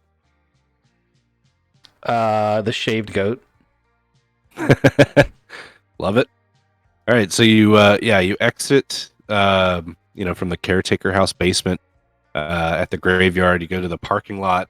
Hex is already like nowhere to be found. The goater cycle and the Rumpa van are still there. Then you guys go. You guys feel like shawarma? Yeah, let's go get some shawarma. And you go to the Shaved Goat shawarma place here in Midtown Detroit. I expect to see a pin for that next session. Next session, I'm doing it right now. There you go. Even better. So, what do you talk about? How's this go? I mean, I'm a little concerned that Lady Zaza was involved in this, but I'm not even a little bit surprised. But my main reason for the concern is that like she owns half the city, so if she starts getting all like megalomaniac on us, that's gonna be a problem. So you told us, "Hey, meet you here. Let's figure out this crime." Oh yeah, by the way, Lady Zaza was the one who told me to go investigate the crime. I should have mentioned that earlier, but she said something about making sure her people weren't involved or seen as involved with it, and I wasn't willing to like contaminate the crime scene or lie about it because it's against my character. Are you sure it was her? No. Now that you mention that, I don't have compelling evidence because it was just a voice of the phone that sounded like her. I imagine my caller ID said it was her, but that's easily. Yeah, you don't even fixable. know if that was your phone. Like it could have been one of the things pretending to be a phone and calling you, and like that's what you heard. No, Those things are convincing. evidence. Really convincing. Evidence says they only pretend to be crappy phones, though, and my phone's good. I'd have to disagree. That phone that it turned into was amazing. Like that's the greatest phone I've ever had my hands on. You said I can get one like that? No comment. There's an Apple store next to the shawarma Shaved Goat. It needs to be an iFruit store. We need to do the an iFruit store, the yeah. GTA thing. We've got to do it.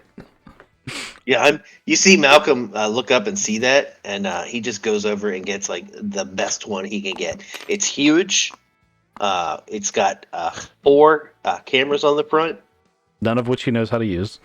No, he doesn't know, but he will learn because they're super easy. Like they're super intuitive. He touches it once and it shorts out. Yeah, because it's not spell shield, and you've got I- magic powers. But I don't use. I'm no longer human. Oh, you've ascended, is what you're saying. Right. I see. See, I'm half Fae, so it's okay. Because remember, Fae can use them. Right. Okay, I'm liking that. The next time you get a chance on your character sheet, please update your race. That also means that iron's going to be a problem for you, right? It's always been a problem for me. I gotcha. I need to update my character sheet too. I'm just trying to figure out how to do it. I gotcha. Well, you guys are sitting in the shawarma place. You're talking about who to trust. Coming up with some good conspiracy theories. I like the one where Sadza may not be real. That's cool. That's actually kind of a best case scenario. So what is going through your head right now? What do you think is going on? Big picture. I'm thinking shawarma's delicious, and how did my life end up where I'm at right now?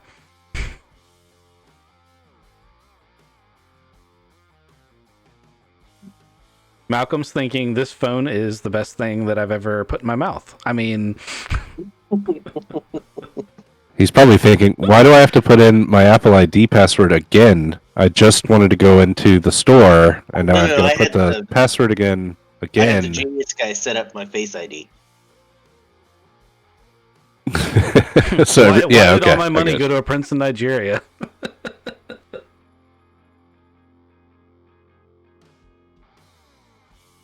What's Thomas thinking? Thomas is still worried. His family's okay. There's no like huge existential threat. Oh, maybe like reality. Is reality still real? And he's trying to like close his eyes and think, is somebody following him? Because that's how Jaka knew somebody was following him.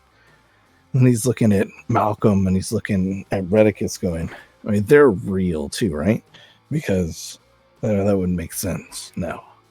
And then there was talks of contracts, and we had a contract with a cat. So there's a lot of whoa. Where if I ever get shapeshifting powers, I'm talking with Thomas.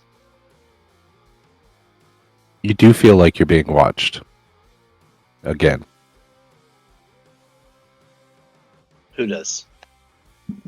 All of you, now that you're thinking about it. Look over at Frank. Is he staring at me again? He's always kind of staring, slack-jawed and drooling. Be right back. 1 sec. Oh, I'm gonna give Frank some shawarma, just a little bit. He stopped screaming. It's good, isn't it? Nom, nom, nom. So, how'd you end up here, Frank? Nom, done. And we're gonna have to work on that. To work on the articulation there. Maybe do you have a tongue, Frank, or are you just like teasing that? He he opens his mouth and there's no tongue. That makes sense. You got to learn how to talk with your new equipment. Do you want me to sew a tongue into his mouth? No. He's, these things. They just got to learn. Like he's still trying to use his old equipment, but he didn't have his old equipment, so it's gonna take him some time. You get there, Frank. You're a big boy. He wants more shawarma. I give him some more shawarma. Is there a toy store nearby? Sure, yeah. Yeah, I'm gonna get a remote control car. Stick the head on it. Stick the head on it, like he can drive around. Oh, you're gonna give him the controller? Eventually, yes. Like only when he can't like run out in the street and get himself killed. I'm gonna get him a little button that says yes, and then another little button that says no, so he can smash his face on the yes and the no's. So you Okay. can ask him questions now. That's a pretty smart idea, right? Are you trying to communicate with Frank? We fed him shawarma. Did he eat it? Yes, Oh wow. he likes it. He likes it. He stopped screaming. Okay. I didn't realize how loud he was until he stopped screaming. I was like, oh, it's so much quieter now. Yeah, the people in the shawarma hut are very thankful. There's less screaming They're now. like, dude, make your baby stop because it's all. Yeah, wrapped we've got up. him swaddled, so it looks like a baby that we're feeding shawarma to. You're feeding shawarma to a bunch of 3 grown men.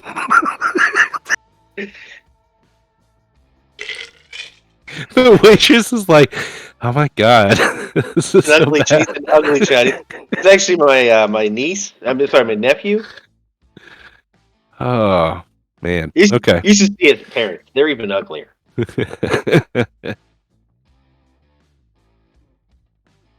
Your baby looks like Voldemort. Like I said, Who? you should see his parents. Oh, okay. So you guys are talking over the shaved goat that you're eating. You're talking to Frankenstein, PhD. And your phone rings, Malcolm. And it's Hopper. Hey, how's it going, Hopper?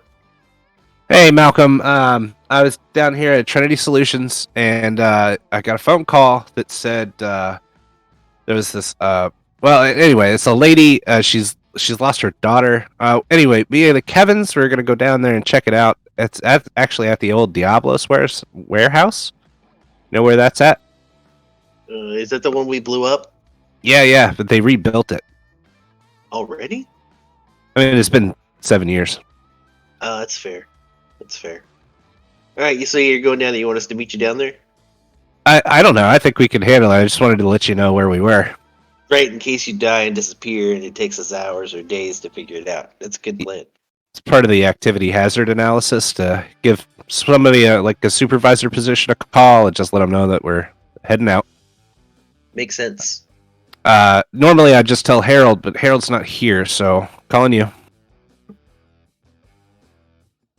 All right, well, good luck. Try not to get killed. Cool, thanks. And he hangs up. That's what the Kevins are for. True.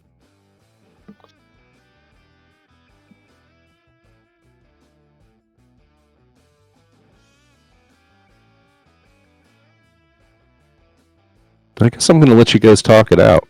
So see where you want to be going from here. I mean,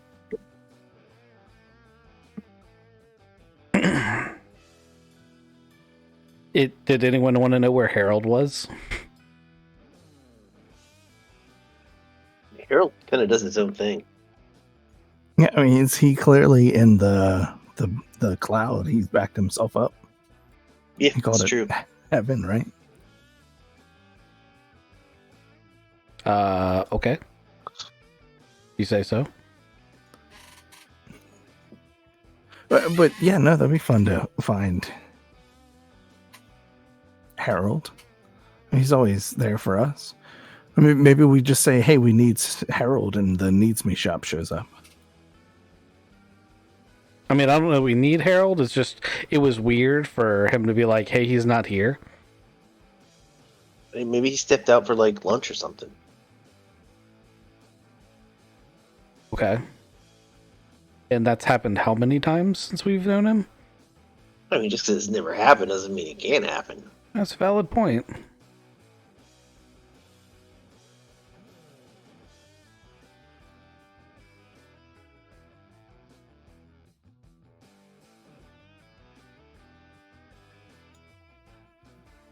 I don't think we have any leads. Unless I missed something while I was going to the bathroom. Yeah, I'm just trying to talk to a shouting skull. Hey, he's pretty happy now, though. Well, what do you want to do with the Lady Zodza information you have? Do you want to talk to her? Not particularly. It's not like we have a huge conspiracy to go on. She wrote a letter that told a guy to do a naughty thing. That's actually not the biggest crime. When you take everything we've done fighting, spawns of Satan and all the other shit we've done, that seems pretty tame as of yet. I'm concerned about where it might go.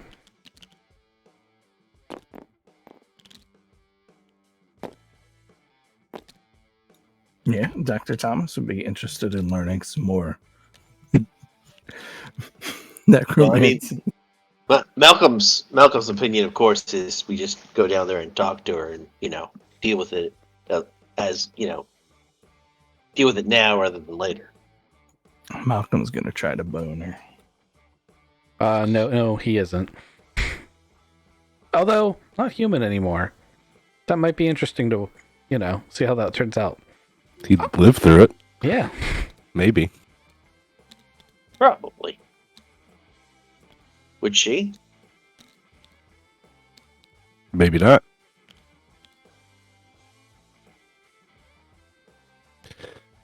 Okay. So it sounds like you're going to head to the Elysium? Or do you want to call her? I like face to face. Also, it'd be easier to tell if she's her. I gotcha. Makes sense. You've seen her once today. I mean, did we? Did you? That's what I'm saying. Did we? I don't think we did. I mean, if we go there and she's dead, then maybe we did. Right? Okay, so you're heading to the Elysium. Cool. I have an Elysium map, I think.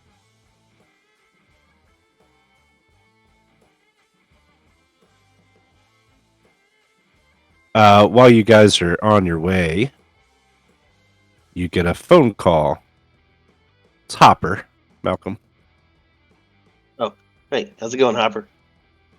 You hear a voice on the other line that says, "We have your minion. Come to the warehouse." And then it hangs up.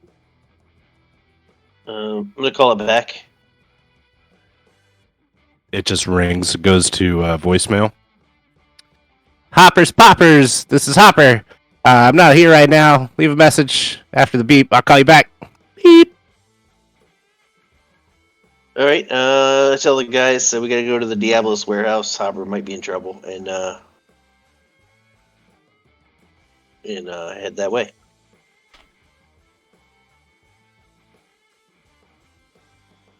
Okay. I'm definitely tagging along with that. Now we have a clear thing to do. Let's go do it.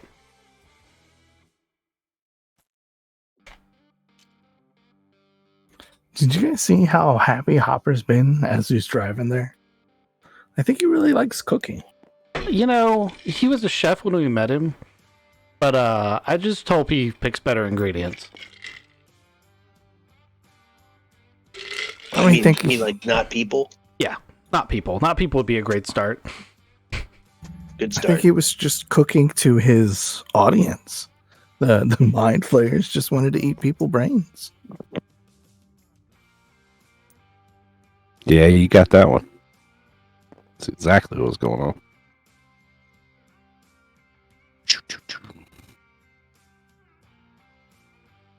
Sorry, I'm pulling in. I need Hopper. Put him in the scene.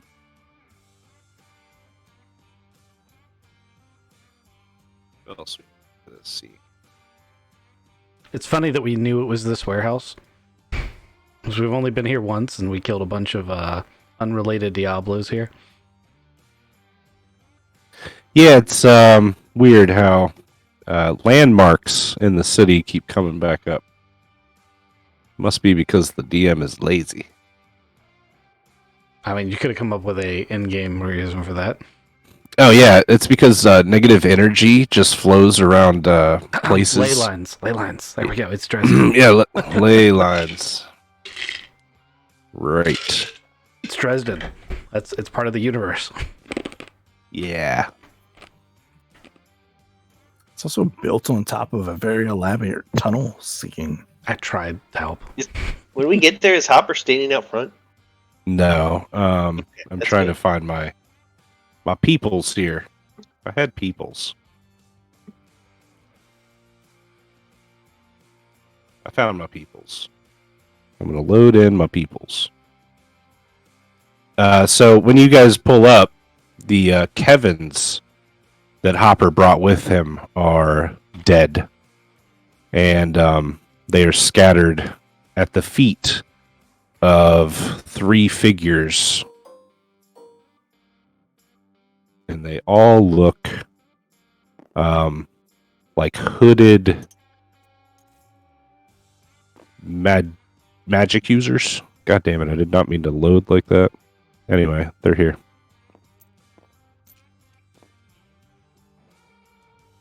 Let me hit this button. Oh my god, you killed Kevin's. You bastards.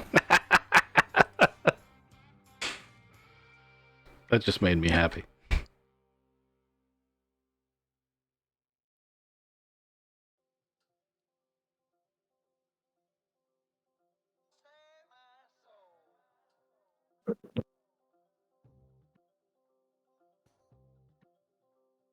Alright, what's your course of action now? You guys pulled up.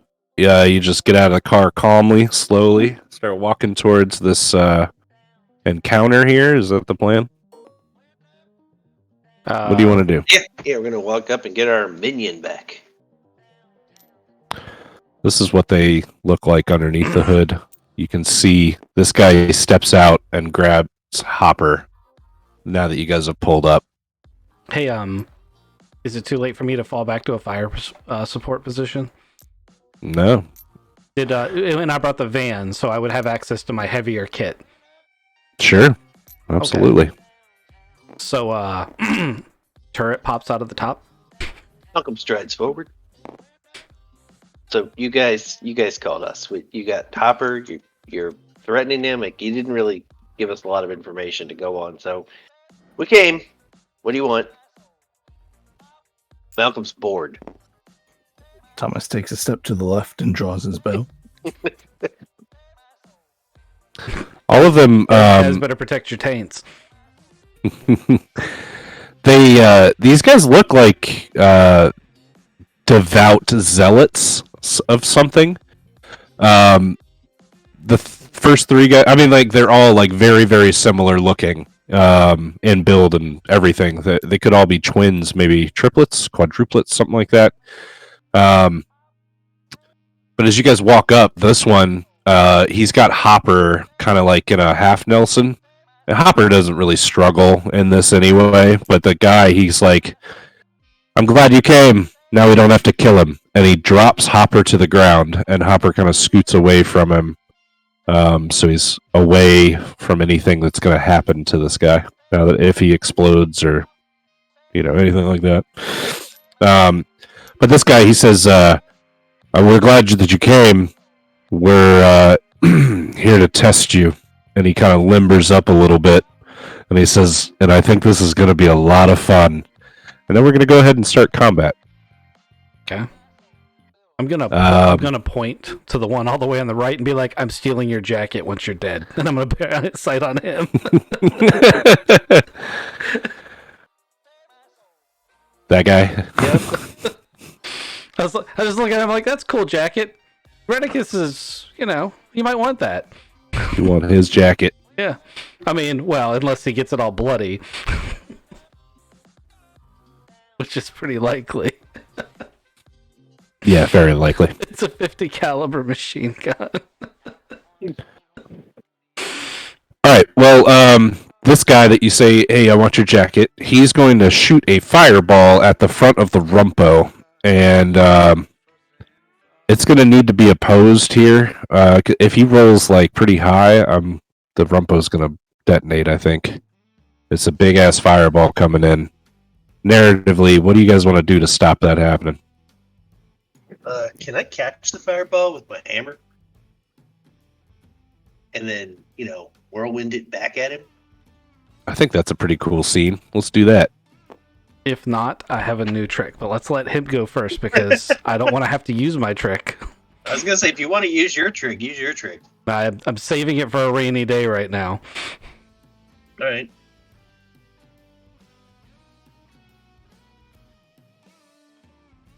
So you're gonna roll like an oppositional force roll for your Yep. approach. I'm rolling force as well. I'm just gonna roll these dice. Not good, not good. What'd you get? Well. 12. Mhm. Fuck me. All right. So that fireball comes smashing down into this dude, and it just it kills him. How do you want it to go? But as that's going on, however he describes it, which is going to be awesome, Victor turns the next one and says, "No, I want your jacket." Perfect. Yeah, so he has that fireball. He thinks that he's slick, and he has tossed that at the van instead of one of us. I guess because he thought he didn't want us to drive away. And then Malcolm just casually spins the hammer, catches the fireball midair, just wings it right back at him. And it detonates with full power, and he turns to dust. Hopper behind him kind of scoots back into his truck, like gets into the cab. I give Hopper the thumbs up. And then I look at the other three, and I'm like, you really want to test us? I mean, really? You're going to have to do better than that. We're here to find a worthy challenge for our Lord! And this one charges you, Malcolm. Mm-hmm. So he's gonna try to... He's basically got like these burning blade things coming out of his hands that are like blue fire. He's super fast though, and he tries to hit you, but only gets a 3. Question. Uh-huh. If I let him hit me, can he be stuck? If you roll higher than him in this opposition, I guess you can make... what is this called? Oh, by the way, I got these new sheets here. The really colorful ones that are sitting on your tables. Mhm. Here, let me pull this we up. saw. That's led to It's- half of my confusion. Oh, really? Yes, because the way you describe doing things and the way these describe doing things are not the same.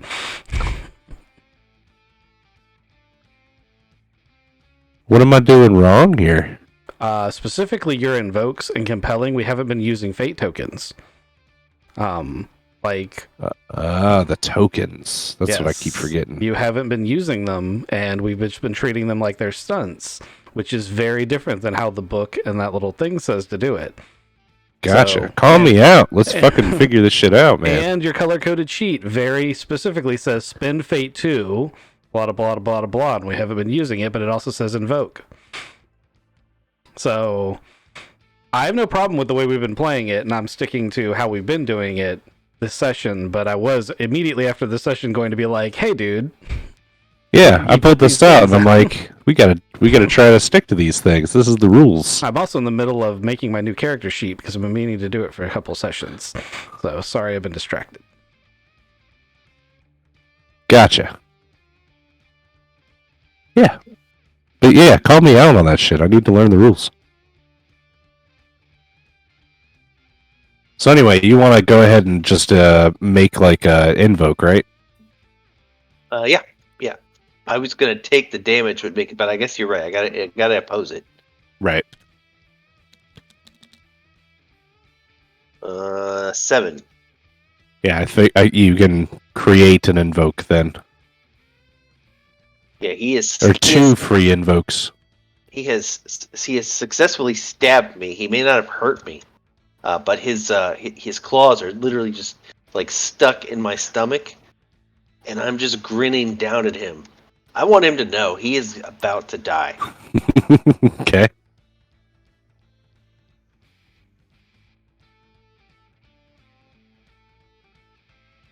I think that it's like Thomas or Victor's turn, right? Should be. I haven't actually gotten to go yet, and one of them's already dead, and another is about to die. Yeah.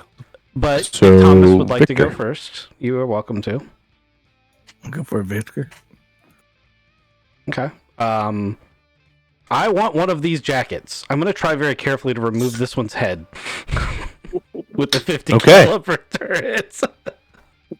I'm gonna remove his head with a 50 caliber fully automatic machine gun. Look, he's a gun nut. He might be able to do this. Oof, I played a lot of Grand Theft Auto. No, And no, he's probably not going to do this. Even with that, that's not too bad. It's a 5. Because I upgraded my focus last time. So what does a 50 caliber machine gun do to this guy's head? So what it's going to actually do is he's going to run from it as you're tracking him, shooting. You do some damage, like you've seen the bullet go through a leg as he's running, but it doesn't slow him down. Ah, damn, I hope I didn't get the tail of that coat. So he's like dodging left and right, kind of like Matrix style. Thomas, what do you want to do? There's a big guy who's been standing back there kind of laughing. Right. I've got a C4 arrow notched, and I'm going to put it between his eyes. Give it to me.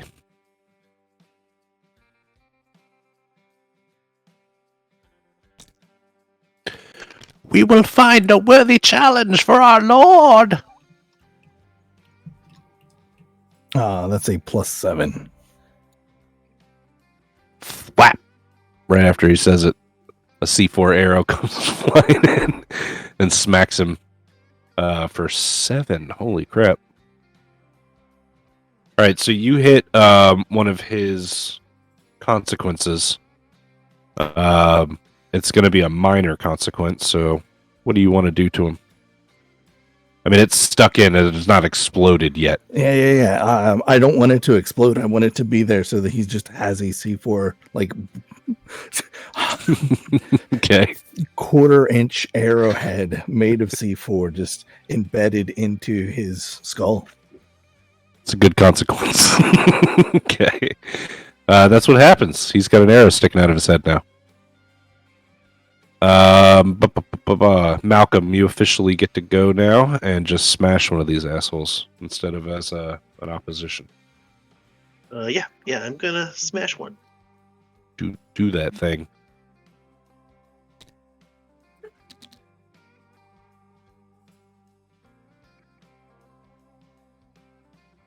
Eight. Oh, 8. okay.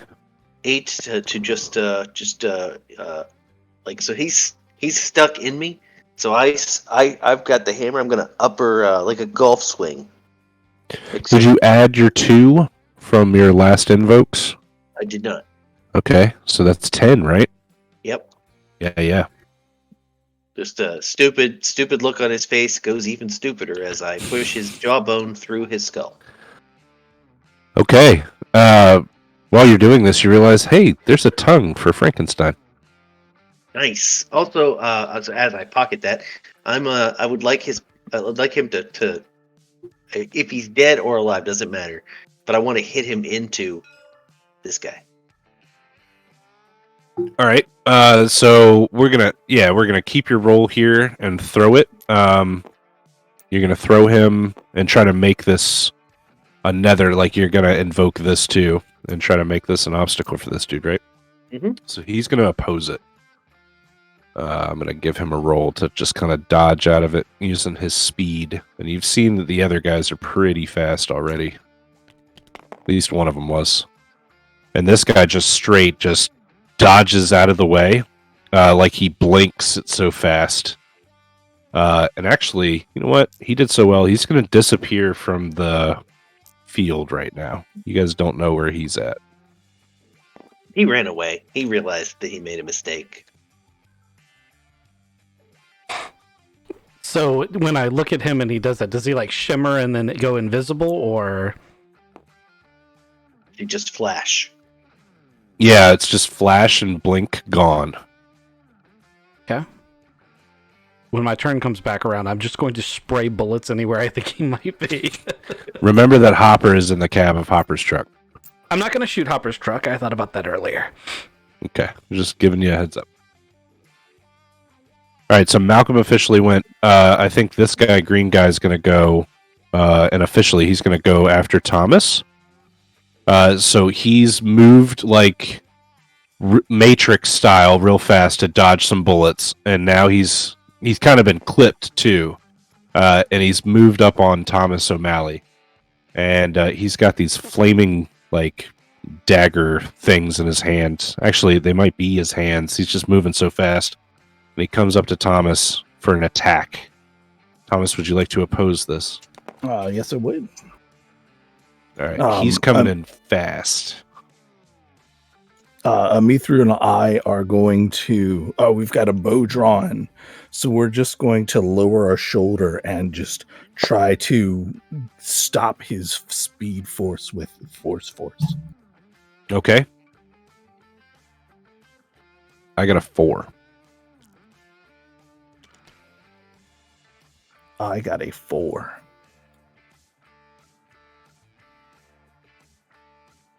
Okay, so I think nothing happens here. You guys are just really close together. It says defend, but enemy gains a boost on that new little sheet. Oh, okay. A boost, eh?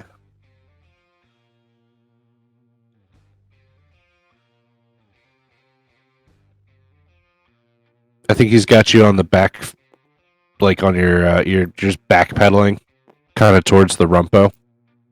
And he's coming at you. I think that's going to be his boost. Backpedaling a little bit, man. I said shoulder down, and Mithril's like, wait a second, and we just start backing up. Yeah, there you go. All right, Victor. Okay. It looks like Thomas has things well in hand. It looks like Malcolm has things well in hand, correct? That's how I interpreted that. Are you asking them or me? I'm asking what Redicus would see looking down his gun sights. He was spraying at this guy who's dodge, come up. Thomas is cutting at him. He's probably taken care of, and Malcolm is about to pulp that guy. Yeah, I would assume that too. Yeah. And this guy disappeared. So that leaves this guy disappearing as the biggest issue.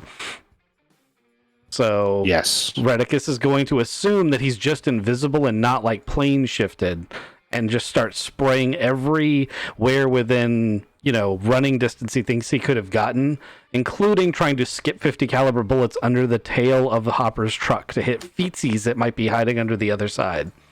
Okay. Come on, rolls. That wasn't too terrible. Okay, so that's +7. +7. Yeah. My goodness. High caliber. Okay, so you're spraying that direction, and you feel it on the back of your neck. The hair just stands up, and this thing comes behind you and tries to jump on top of the rumpo with you while you're in their machine gun turret.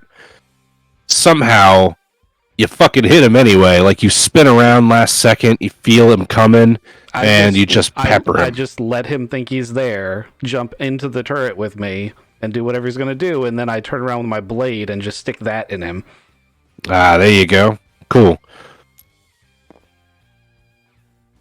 All right, so your total was, what, 7? Yep. All right, cool.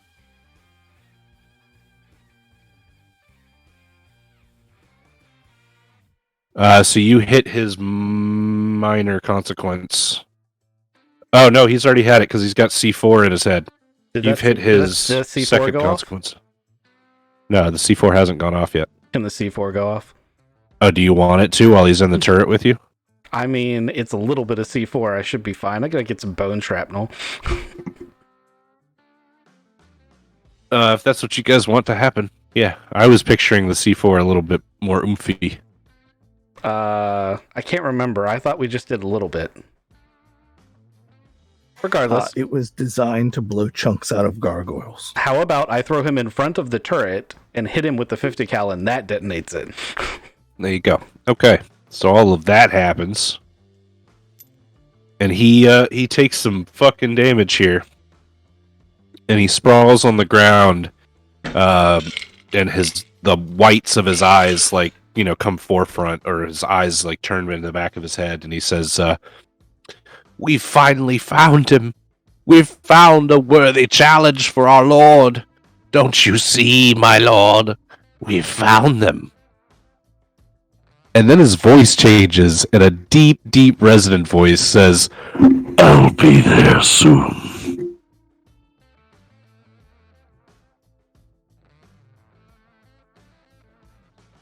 And then his head explodes. No, he's not dead yet. He's just missing part of his head? I mean, he's taking a lot of damage, but he's still alive. Interesting. All right. I would like Thomas to... all the players have went. I was the last one, wasn't I? No, this is actually top of the round, and you are first. Who do you want to go? Oh.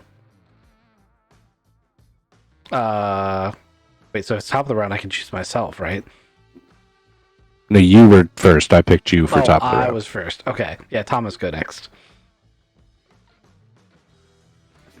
So Thomas is backing away, dodging these knife hands that are coming at him, and he sees a spray of bullets go by, and then a guy fly by, and then the guy kind of blow up. But we're still backpedaling the whole time. We hit the actual car, and we are now just using the bow because I don't have my sword drawn out. So I take the string of the bow and I kind of put his head in there and I let the string go. And I say, Amithral, grant me your strength as all of this is happening. And the bowstring turns holy colors. And I think it's going to snap through his face. I love every bit of that. You roll that. That's a +8. Save the jacket. I appreciate that. Yeah, that's exactly what happens. The jacket is saved, and this guy is done.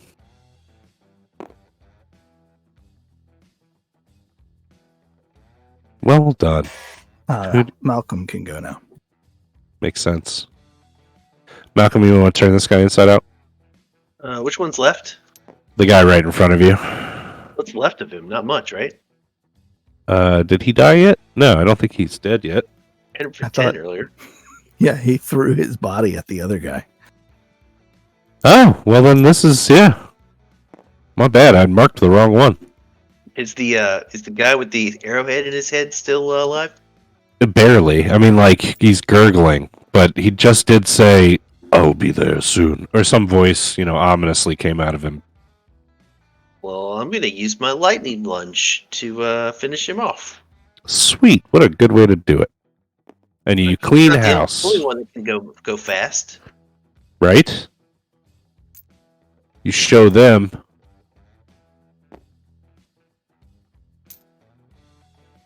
I take the one that has the burn jacket. And I hand the jacket to Redicus. Redicus has already climbed off and is pulling the jacket of that one. He's like, I'll take this one too. Might need spare parts. This one's got blood on it.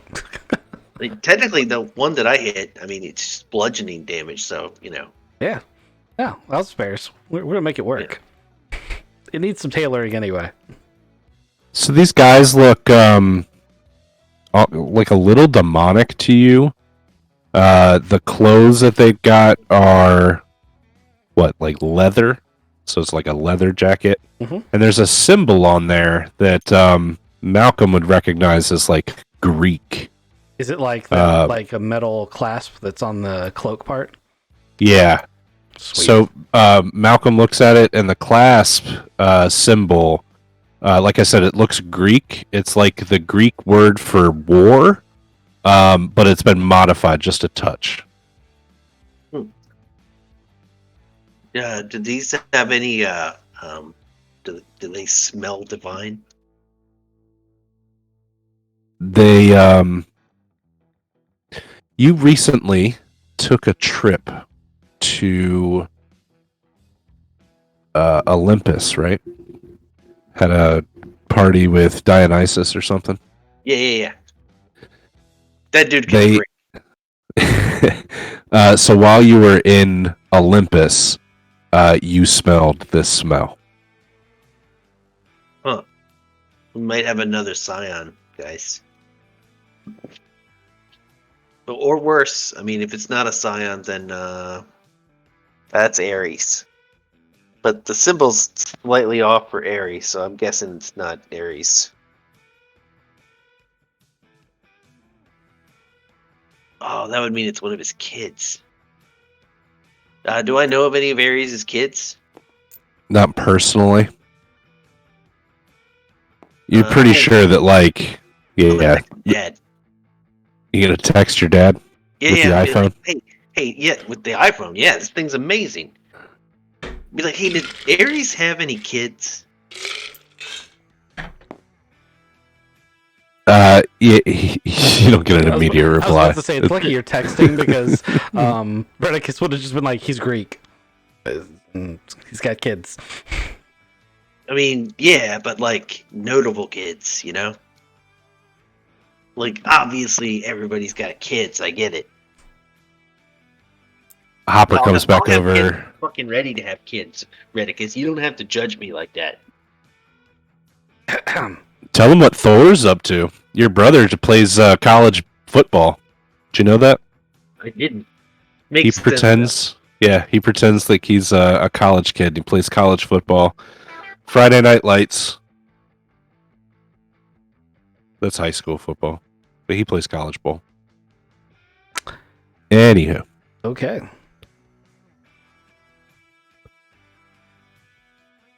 Hopper comes over. He says, "I'm sorry, guys. They just snuck up on me. You know, we were kind of expecting to meet like a woman here who said that her daughter got kidnapped, and we were just jumped by these assholes. They killed all the Kevins, and I'm sorry, guys. It's my fault. My fault. I should have seen it coming, I guess." It's all good, Hopper. It could have happened to any of us. It's not like I got any mysterious phone calls to drug the whole party on an adventure recently. Kind of scratches the back of his head. Hey, so where to next? Have you guys had any beers lately? You guys want anything to drink? I got my truck over here. It's just I got a cooler in the back. You've been making breakfast sandwiches out of that thing, right? Oh yeah, I got tons of stuff. I got breakfast, I got lunch, I got dinners, man. I got anything that you want. It's a Hoppus Papas. It's a new restaurant idea I got. Malcolm's already 2 beers in.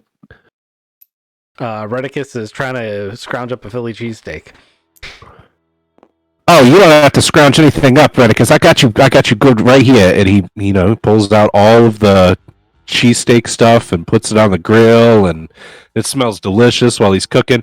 And the whole time he's talking to you guys, he's like, "So what happened to the guys this morning? I saw you guys at the murder scene.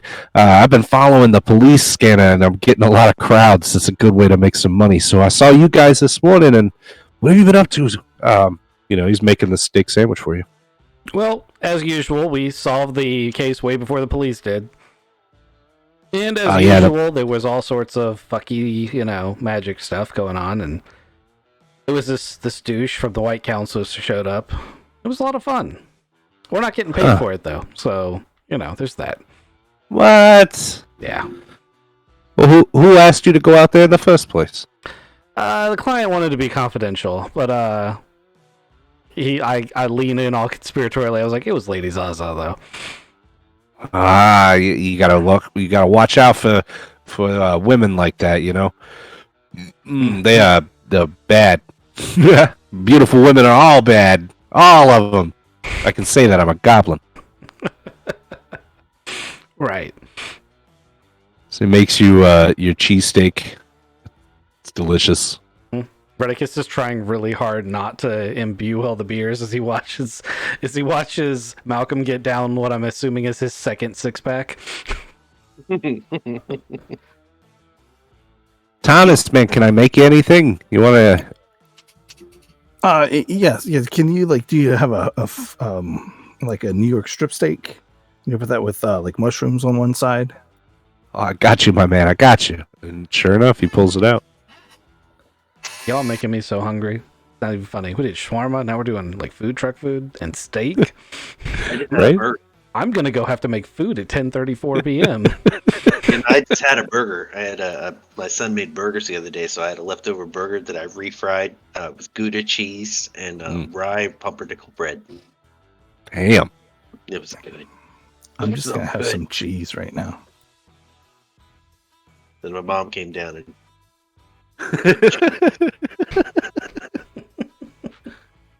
You're not feeding. people get old, Kids. man. They get weird.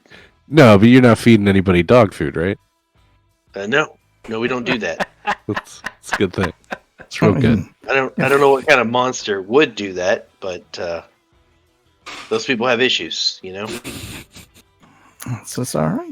You offer it to them. If they take it, they take it. That's on them.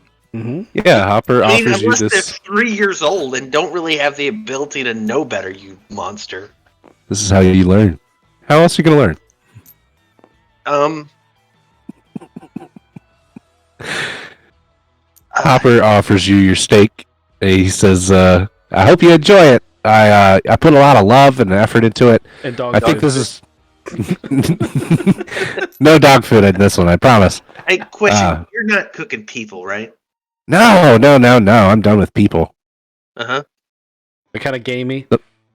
The money's not in people. Actually, people taste great. Just saying.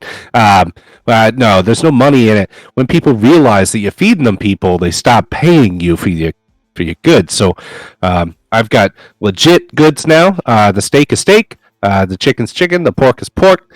I got some horse if you want horse, but I'll tell you it's horse straight up. Thomas has gone that thing where it's like, it's about to take a bite and then took it away, and then it's about to take a bite and took it away like 5 times during that speech. Now he's just staring at it. It smells delicious and he wants to eat it, but he's uncertain. A Hopper doesn't make it any better because he winks at you. Redicus, on the other hand, has finished his cheesesteak. He's not working on the fries. Excellent. They're all excellent. He did a great job. He's like, if the food truck stuff never really works out, but I'm making some good money. Hey, I heard that you guys actually know a chef. So I was wondering if maybe you could hook me up with an interview. I could work at his restaurant.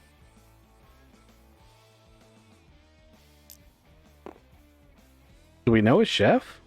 We're looking at each other. Do we know his chef? Gordo Ramshorns. He was in the office the other day. You don't know him? He's a celebrity chef. He was the guy that came in. He's Glacia's son. Yeah. Glacia's son. He came in with his sister and his other brother, Mike Python. And his sister was Beth Spear. Yeah, he's kind of a dick, Hopper. You don't want to work for him. Oh, really? Yeah, you're way better off doing this. You're gonna be doing great. And maybe one day you can get enough off this to open your own restaurant. We can probably help with that. See, you guys are great friends. You're always talking me up. I really appreciate it. And I mean, the food's good, right? So maybe we got something going on here. But anyway, I think that you guys had a hell of a day. It sounds like your investigation's going great. And if you're messing with Lady Zaza, and he kind of says it conspiratorially, he's like, you should look out, because I saw that twin of hers the other day. He looked hungry, if you know what I'm saying. And those blondes, they feed off of fear and terror. So don't be afraid of them. Duly noted, Hopper.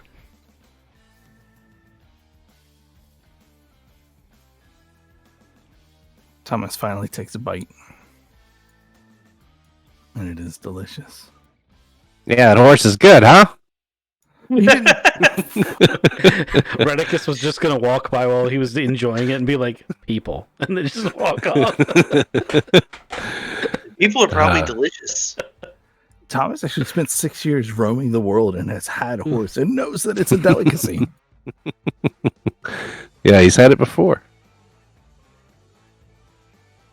All right, so yeah, we'll finish that scene. That scene blacks out as Thomas he chews anyway, like rolls his eyes and chews anyway, and enjoys his steak. And we'll zoom out, and I think we'll head to Trinity Solutions, where you guys can check on Harold. I know that was a concern for you.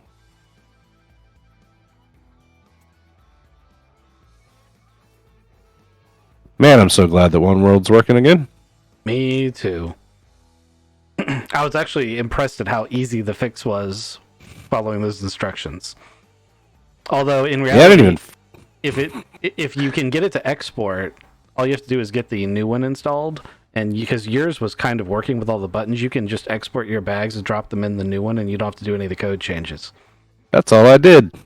I didn't follow the instructions at all.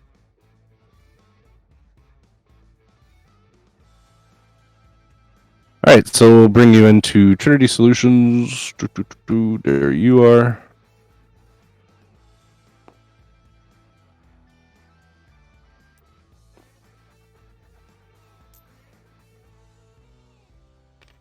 You walk into Trinity Solutions office, and you're greeted by Mayor Kevin Buttocks.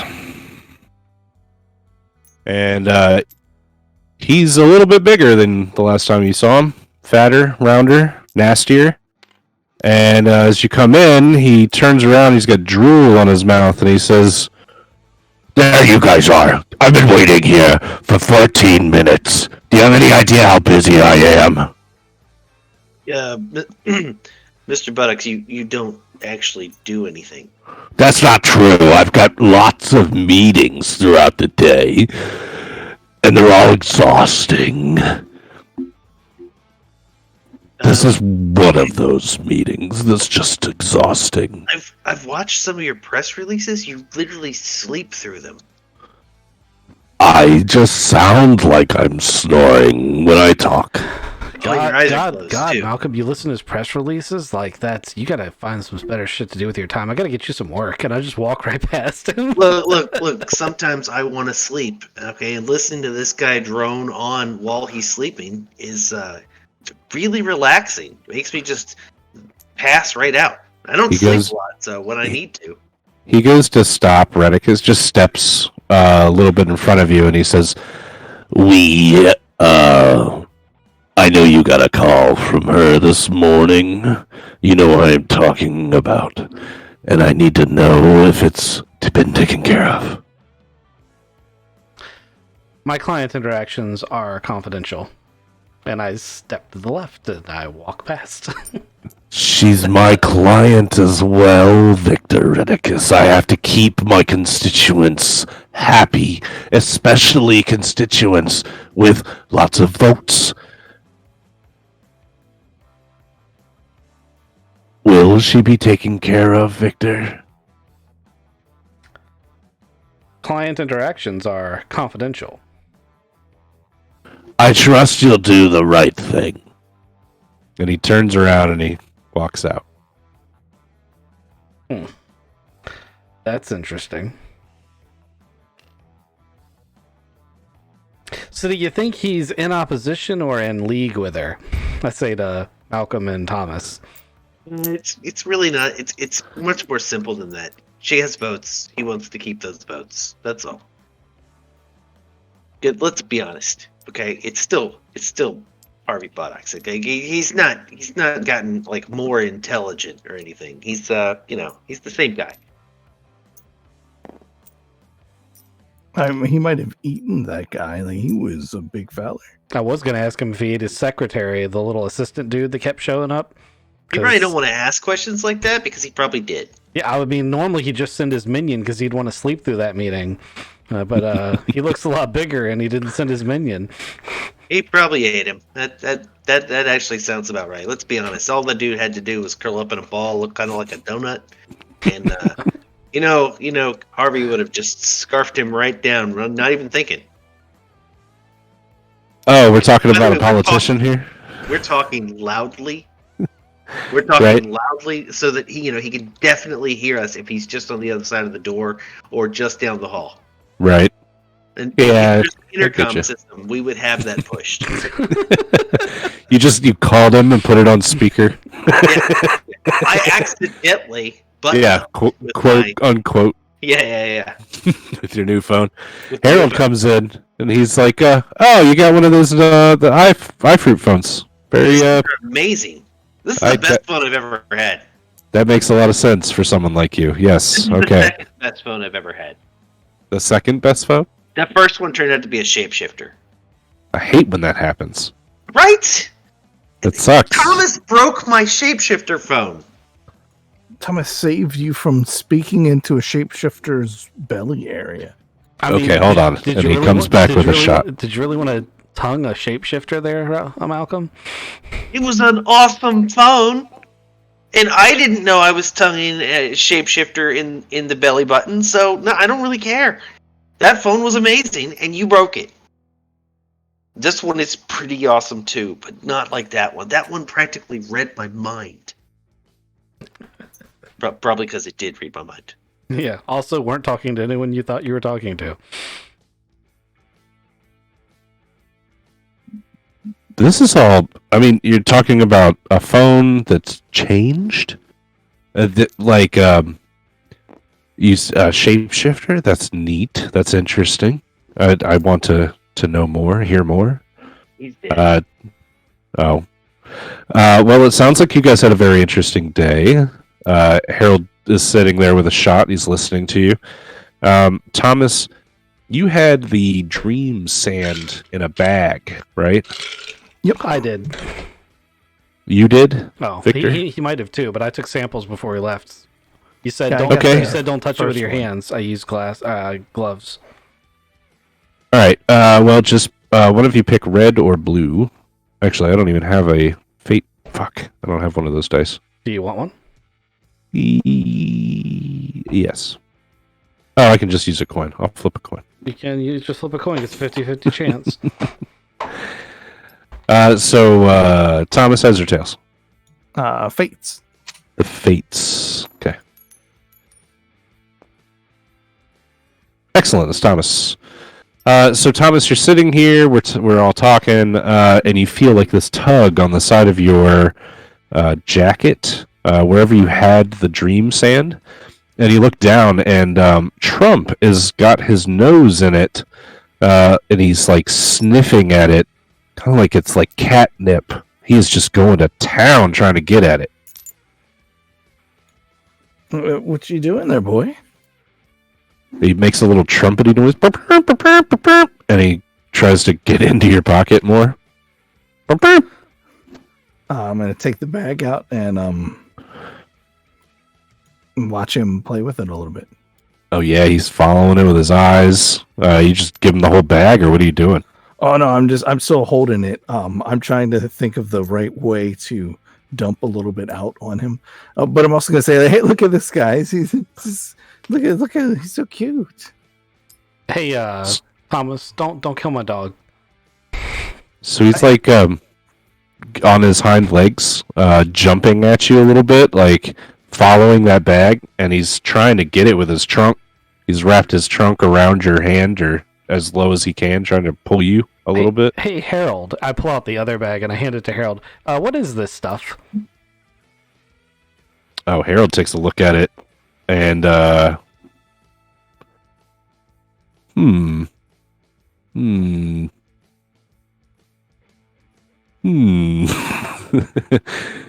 Is it drugs? What do you think it is? Before I do a line of it, I'm asking. I just assumed that you would know since you're down with all the magical stuff. Oh, I gotcha. Well, to be honest, I'm not from this universe, so a lot of it I'm learning on my own too. But yeah, let's check this shit out. What do you guys see? Well, what do you see through your eye patch there, Malcolm? When you look at the sand, I don't know. I never looked at it with that. I'll look at it. just like a faint bluish glow to the sand. It's definitely enhanced magically somehow, which you knew, obviously.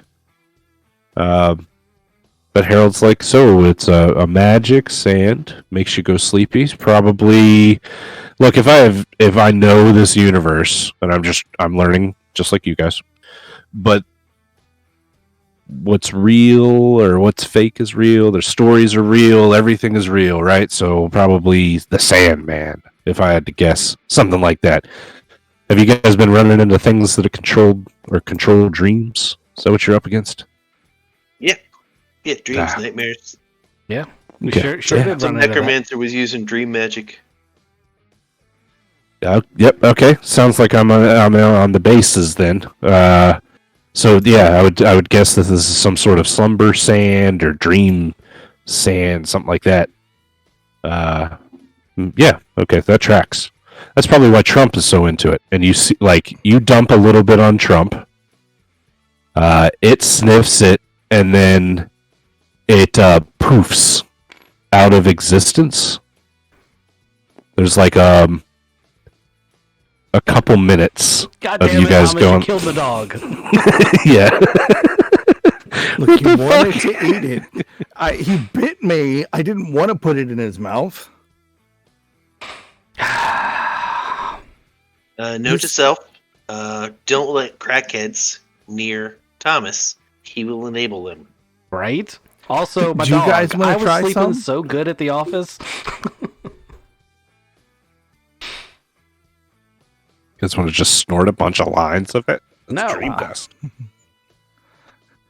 Not if that's gonna happen. Hopper's like, yes, please. I want to. No. Of course he is. All right, so just a little bit while later, Trump, right in the same exact position, poofs back into existence. Time has not occurred for him, so he's in the exact same pose, but it looks like he was out of this plane, like plane shifted, like you saw that guy do earlier. Thomas is in the corner, like going, "All right, no, guys, I promise, like we can find another one." He's definitely. Oh, look, no! He's back. I didn't. We'll find another Baku. Redicus is like, where are you going to find another fucking Baku? You know how hard it was to get that Baku? We've had it for fucking forever. It's our oldest friend. Yeah, it doesn't even talk. Yep, it poofs back into existence. It does a little trumpet. It's happy that it's gotten some of the dream sand. And you guys just saw a magical phenomenon that you can't explain. All right, look, Harold's- he comes back. Who's up for rips now? Yeah, Harold's like, well, where do you think it went? That's the question, right? You think it it goes to Dreamland, or does it go to like the Never Never? So Redicus has a far off look on his face, and he's like, actually, the real question is was that Lady Zaza that called this morning? Because the mayor said, I know she called you this morning. ... We were thinking that maybe it wasn't her. Maybe we do need to follow Malcolm's advice to go pay her a visit. Yep. Oh, hold on. You don't think she called you this morning? Or now you think she called you this morning? Well, now I think she may have, because why else would the mayor have known about it and said that? Question: do you really think that she tells the mayor her business?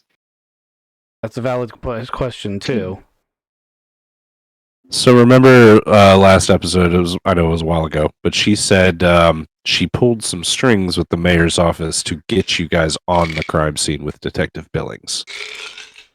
So you would assume that she had to call him and make that happen. Or a shapeshifter called him and made it happen. Yeah, you get to Zaza. She's like, "What the fuck are you talking about?" Well, that may very well happen. That's another good she reason. Just gaslights you. I mean, I'm going to believe if that's what she says. I'm going to believe her. Katie joins in this conversation too, just because she was in the office and we don't want to leave her out. So you guys were what, fighting necromancers? That's cool. I never heard that. You know, Katie's an ectomancer herself, so necromancy's kind of in her wheelhouse. I give the detective finger to her and I'm like, no. Just talking to the dead, no bringing them back. He's got a skull on a remote control car. Like, Hey, I'm Frank.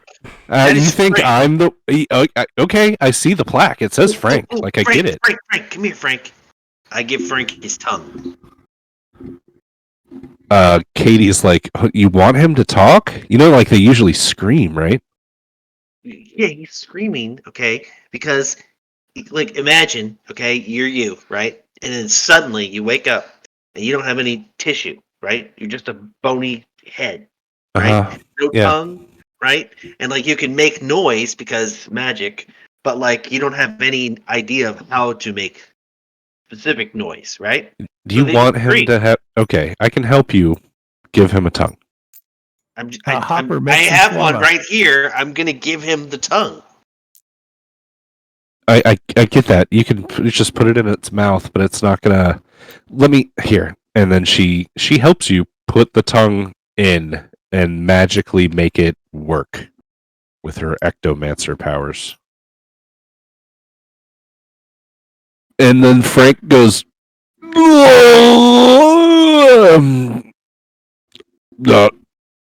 shawarma. You like shawarma. We figured that out. I like shawarma. Frank, can you hear me? Yeah, I've shawarma. Frank, how did you end up as a head? Shawarma? You're going to have to answer some questions first, and then we'll get you some more shawarma. Would you like a drink while you wait?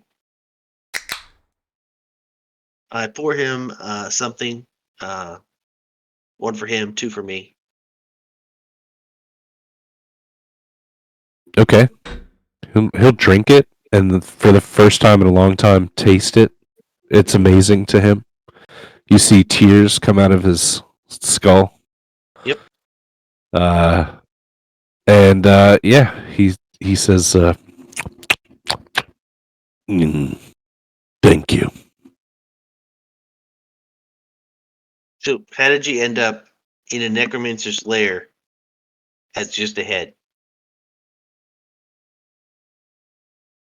Bart Chaka is bad, man. He take my head after I died and trap me here, spirit inside skull. All right. What did you do before that? I was scientist. Oh, sweet. Hold on. Were you one of those crazy mad scientists? Yes. Perfect. I hand the head to Harold. He's just got a collection of crazy scientists now. Yes, nothing bad's gonna happen. Yeah, This one's the bobblehead version. No wrong can come from this. Actually, I don't have to hand the head. I give Harold remote control. Harold's like, wee, and drives him through the door into the back. Harold's going, hey, while we're on the subject of crazy scientists, you might notice that the other guys are gone. They're working on the Heaven Project. We're making great strides in that regard. Are you talking about I'm really excited. Upload yourself to the cloud thing? Yeah, I think it's a great idea. Still, no, it's not. But you do you. how so? I mean, because you won't exist anymore. You'll be dead. Physically, you won't exist physically. digitally. No, it'll just be a copy of your brain patterns. It's not the same thing as being your brain. You'll be dead. Wait, hold up. Counterpoint. Would the digital copy of you know or believe that? Or would the digital copy you believe they were the real you? I guess that depends on how you program them, since they're a digital copy. Yeah, Have that's you- how Have Riley's you heard the trying to theory figure of that the out. ship of Theseus? Is that where you replace each part of the ship until it's no longer the ship anymore, but you still have the ship as the same name? Yeah, I mean, it's still the same ship. Is but it all different though? parts. Is it? Is it though? But is it? I know the DMV requires you to keep mileage on the chassis. If the chassis is replaced, It's you a have a different zero car. mileage chassis. All right. So by that token, if you just replaced the chassis and all the rest of the car was exactly the same, is it still a new car? Yeah, because it's got 0 miles on it now. Even if all the other parts are completely old and have hundreds Yeah. of thousands of miles on them? DMV says that's a new car, new All right. chassis. When did DMV become like the end all be all for answers? I'm just saying that's how they do when it. one person out of this group has to spend half his life on the phone with them. And they suck. They do. They absolutely do. Oh man, I got into an argument with one the other day who said that I needed a registration for one of my cranes, and I was like, "You realize that it's a crane, right?" And they're like, "Yeah." And I was like, "And I have to travel on a permit?" And she's like, "Yeah." And I was like, "My permit is my registration. You guys sign it and say that it's my registration, so take it. But we need to see your registration, sir." Fuck. Anyway. Sounds accurate. Sounds absolutely accurate because once you get them to the point where they have to look at their logic and realize they may have made an error, they reboot. Yeah. It's like a glitch. Like once you find the glitch in the matrix, they just reset and go back to whatever the first question was. I showed her a picture of it, and I was like, "There's no airbags. There's no DOT safety guidelines that are like the same as a car. You cannot get it license plates. There's no registration. Get the fuck out of here." Anyway, where do we want to move from here? You got Harold talking. He's telling you about heaven. Katie helped you put the tongue back in the. Oh, and we need that token now. I gave it to you, right? It's on my right here. We should make those zombies the new DMV. Hey, can we give this thing wheels? Oh, I'll work on some model for it. We'll park that right there, though. If you monster truck is what we want to go for. Monster truck wheels. Yeah, Okay. Yeah. It's like it has both the meanings there because I mean obviously he's an undead skull, so monster. And Monster. Then, you want those big truck tires on there so he can all terrain. Do you want to just go ahead and make art for Dr. Frankenstein the truck? No, I think this would look good as 3D. All you Okay. gotta do is merge him with a car. With a truck. Yeah, I'll have to find a monster truck model that still works. I'll find something. All right. So So everybody road trip to Lady Zaza's? I think that's the obvious thing to do, right? Do we have a way to like know if we're being followed or like which reality is real? We could all take different vehicles and go different routes.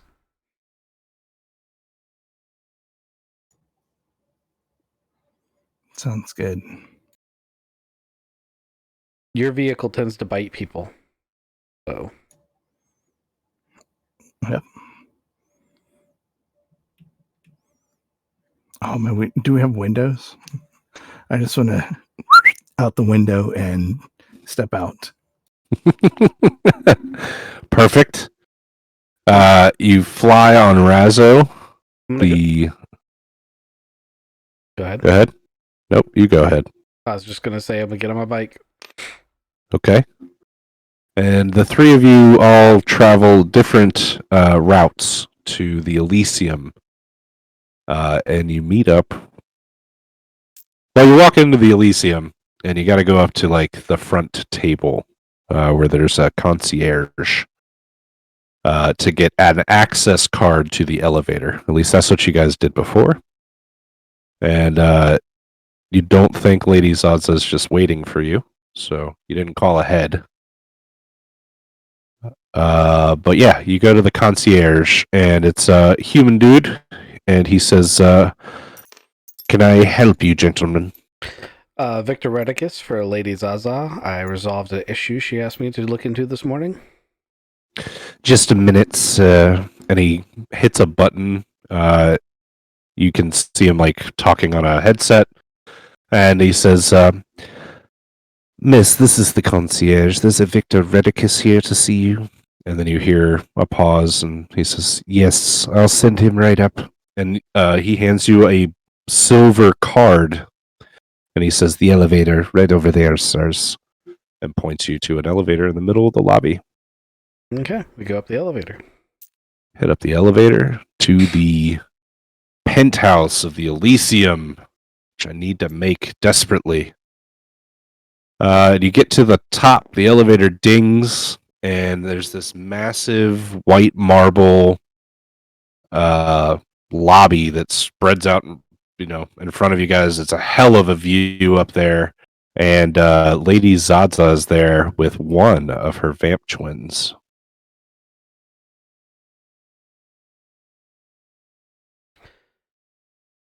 All And right. she says, Victor, it's so great to see you. I didn't expect to see you so soon.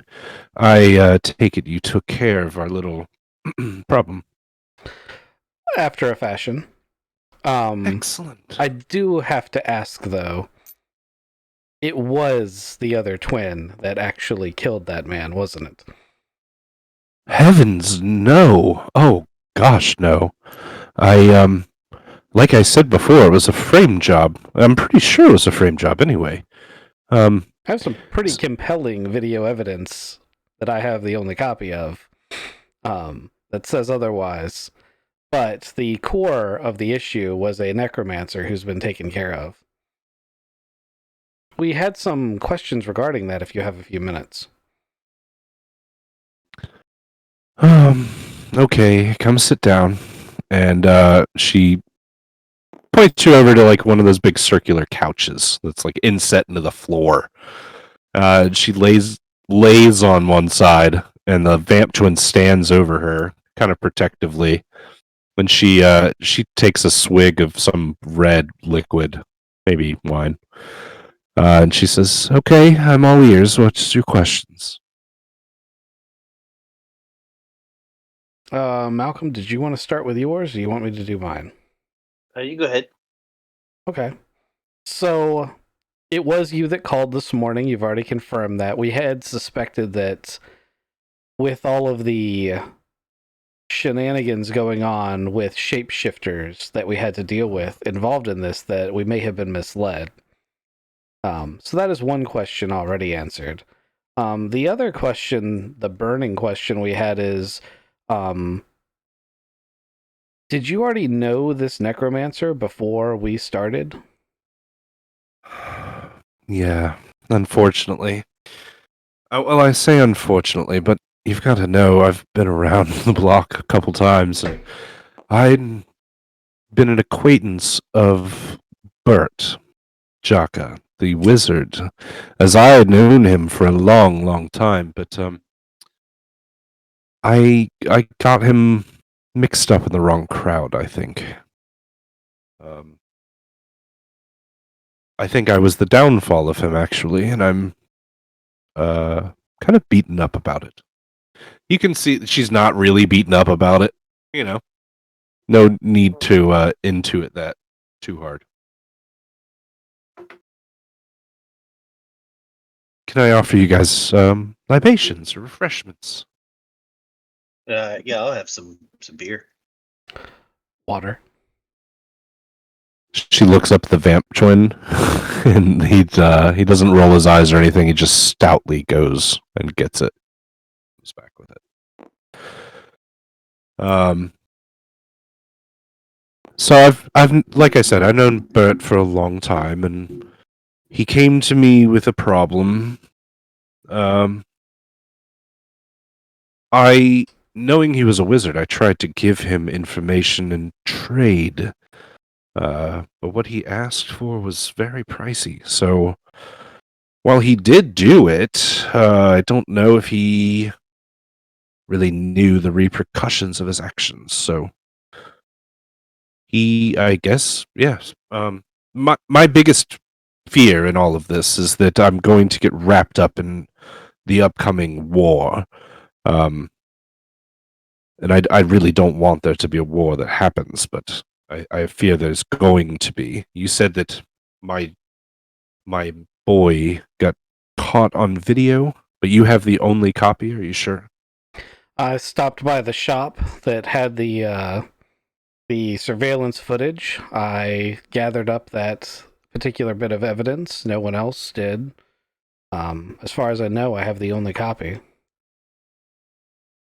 Because like I said, I've known Bert for a while, and I knew that he was a wizard, so with his death, the White Council will absolutely send someone to investigate, and I can't have him finding any evidence that would point him to my door. Do you understand? Well, I can't promise that he won't. The gentleman they sent seems rather capable. We did run into him. You, of course, were not mentioned, but he is reporting back to the council that the necromancer created all of that havoc and that the situation has been resolved. You should be in the clear. I wonder if he's going to take credit for the necromancer's death, or if he's going to say the necromancer died of a different cause. Because if he has to tell the truth, then they're going to just keep investigating. Perhaps. So what was it that you said his information that he needed was very expensive? So I pull the letter out of my pocket. I'm like, so I'm assuming that your information that you provided in this letter was your side of the bargain. What did he offer you? She tries to snatch it out of your hand, the letter. I'm not going I'm not going to oppose that because I've already read it. Okay, so she snatches it out very improperly, and she reads it, but you can tell she already knows what's on it. Mm-hmm. And she folds it neatly while she says the next bit, but she says, Bert Jaka was a family man who lost his family unfortunately. And after they were dead and buried for quite a while, he decided that he was going to bring them back. Unfortunately, they did not return the way that he thought they would. Like, I had nothing to do with the necromancy part. What I did have something to do with was he came to me and asked if he could make dreams real. And for that information, well, I charged him a pretty penny. He had to do some things for me, and he got them done. But, in exchange, I told him about the Voynich manuscript.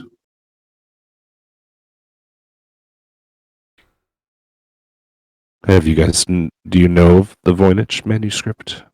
It's a strange book with strange writing in it. And I've heard from Thomas a look.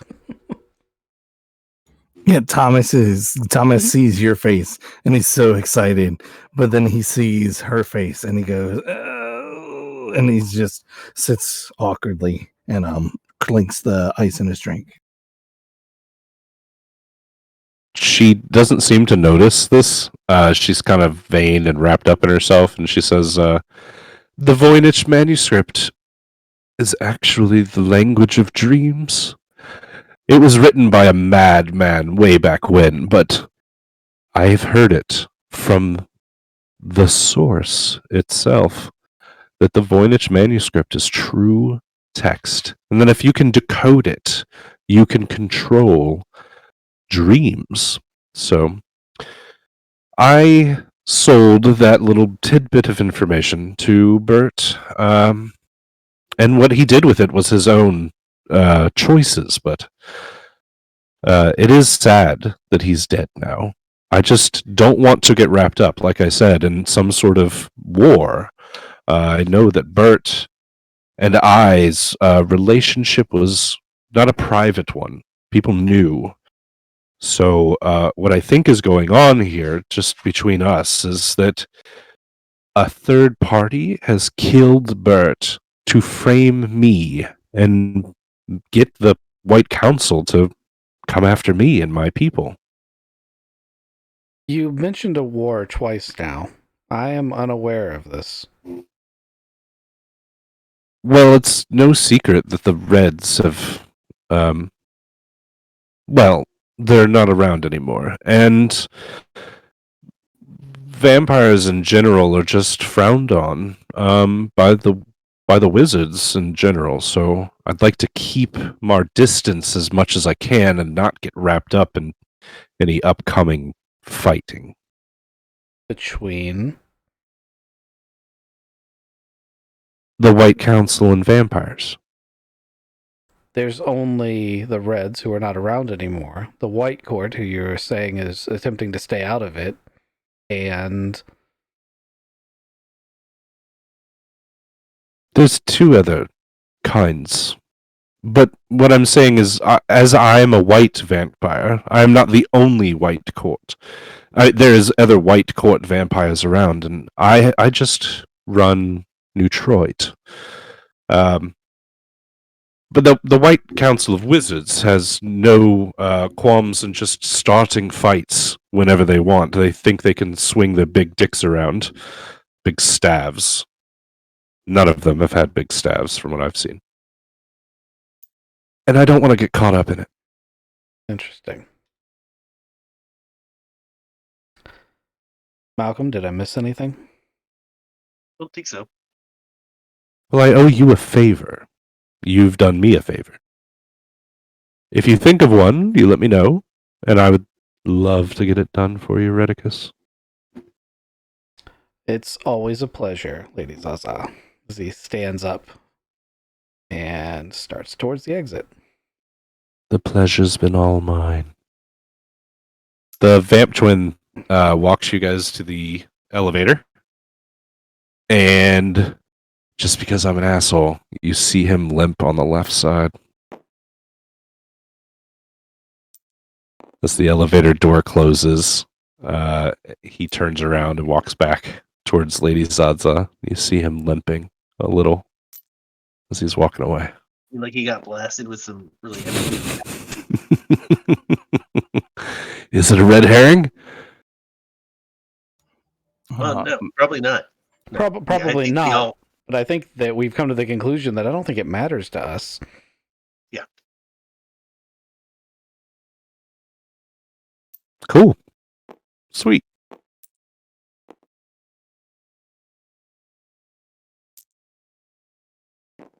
Well, we can end this here. I know what's going to happen next, but I need to set up for it. And I haven't done it yet, obviously. Because we had to fight with one world up until today. Yeah. I'm so glad that I got one world working, though. This is good news. But yeah, the next little bit is going to be fun. You guys have got some sort of deity coming after you. My lord, we finally found him. And then you guys have got some sort of shapeshifter shit going on. That's not over yet. Lady Zaza has pretty much shown her hand to you guys. So you know where she's at in all of this. Maybe. Yeah, I think we got some good progression going. Luckily, you guys have any questions? Luckily, it was just her hand. Victor doesn't want to be a vampire or dead.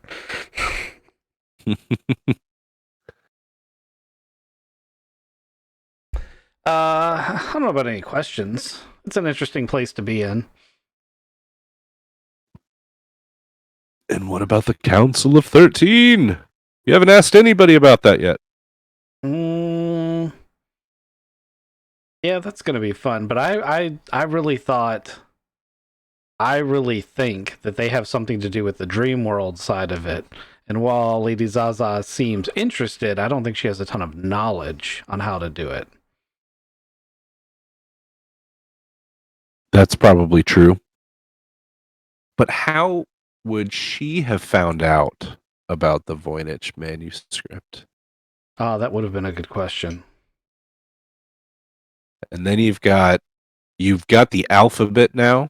You could start fucking around with dream words. I could. Thomas, I'm looking at you. I was about to say, we all know Thomas is going to be the one that's going to do that. I'm just start etching things into arrows and swords. You have you have a Baku that could help guide you through things. That's literally a dream spirit thing. I have got a bunch of sand that I really Got want to a taste. bunch of fucking dust. So where I think this is going is dreamland, where I'm going to throw some surreal landscapes at you guys. You gonna have to get through like the never to get there. It's gonna be a lot of just crazy what the fuck moments. I think is coming up. I just want you prepared for that. Archer Dreamland. Ooh, Archer Dreamland. I'm gonna have to watch that. It's not really relevant to what we're doing here, although I obviously like that one because it's detective, like film noir, hard boiled stuff. It's really good. Right, it's hilarious. It's the flavor we want. Mm-hmm. We're all gonna wake up in a like gingerbread world. Everybody, oh, you can't catch me! I'm the gingerbread man. It'll be something trippy, no doubt. Yeah, I was thinking like trees of glass and things like that. I mean, before you build that, we should probably play Last Dose on Grand Theft Auto. I did see that. It's the only thing that's made me want to boot up that game since I stopped playing earlier. I do want to go and finish that. I am going to end the stream here, though. We can keep talking, but I just want to go ahead and let you know I'm cutting it off. And thanks for everyone for stopping by.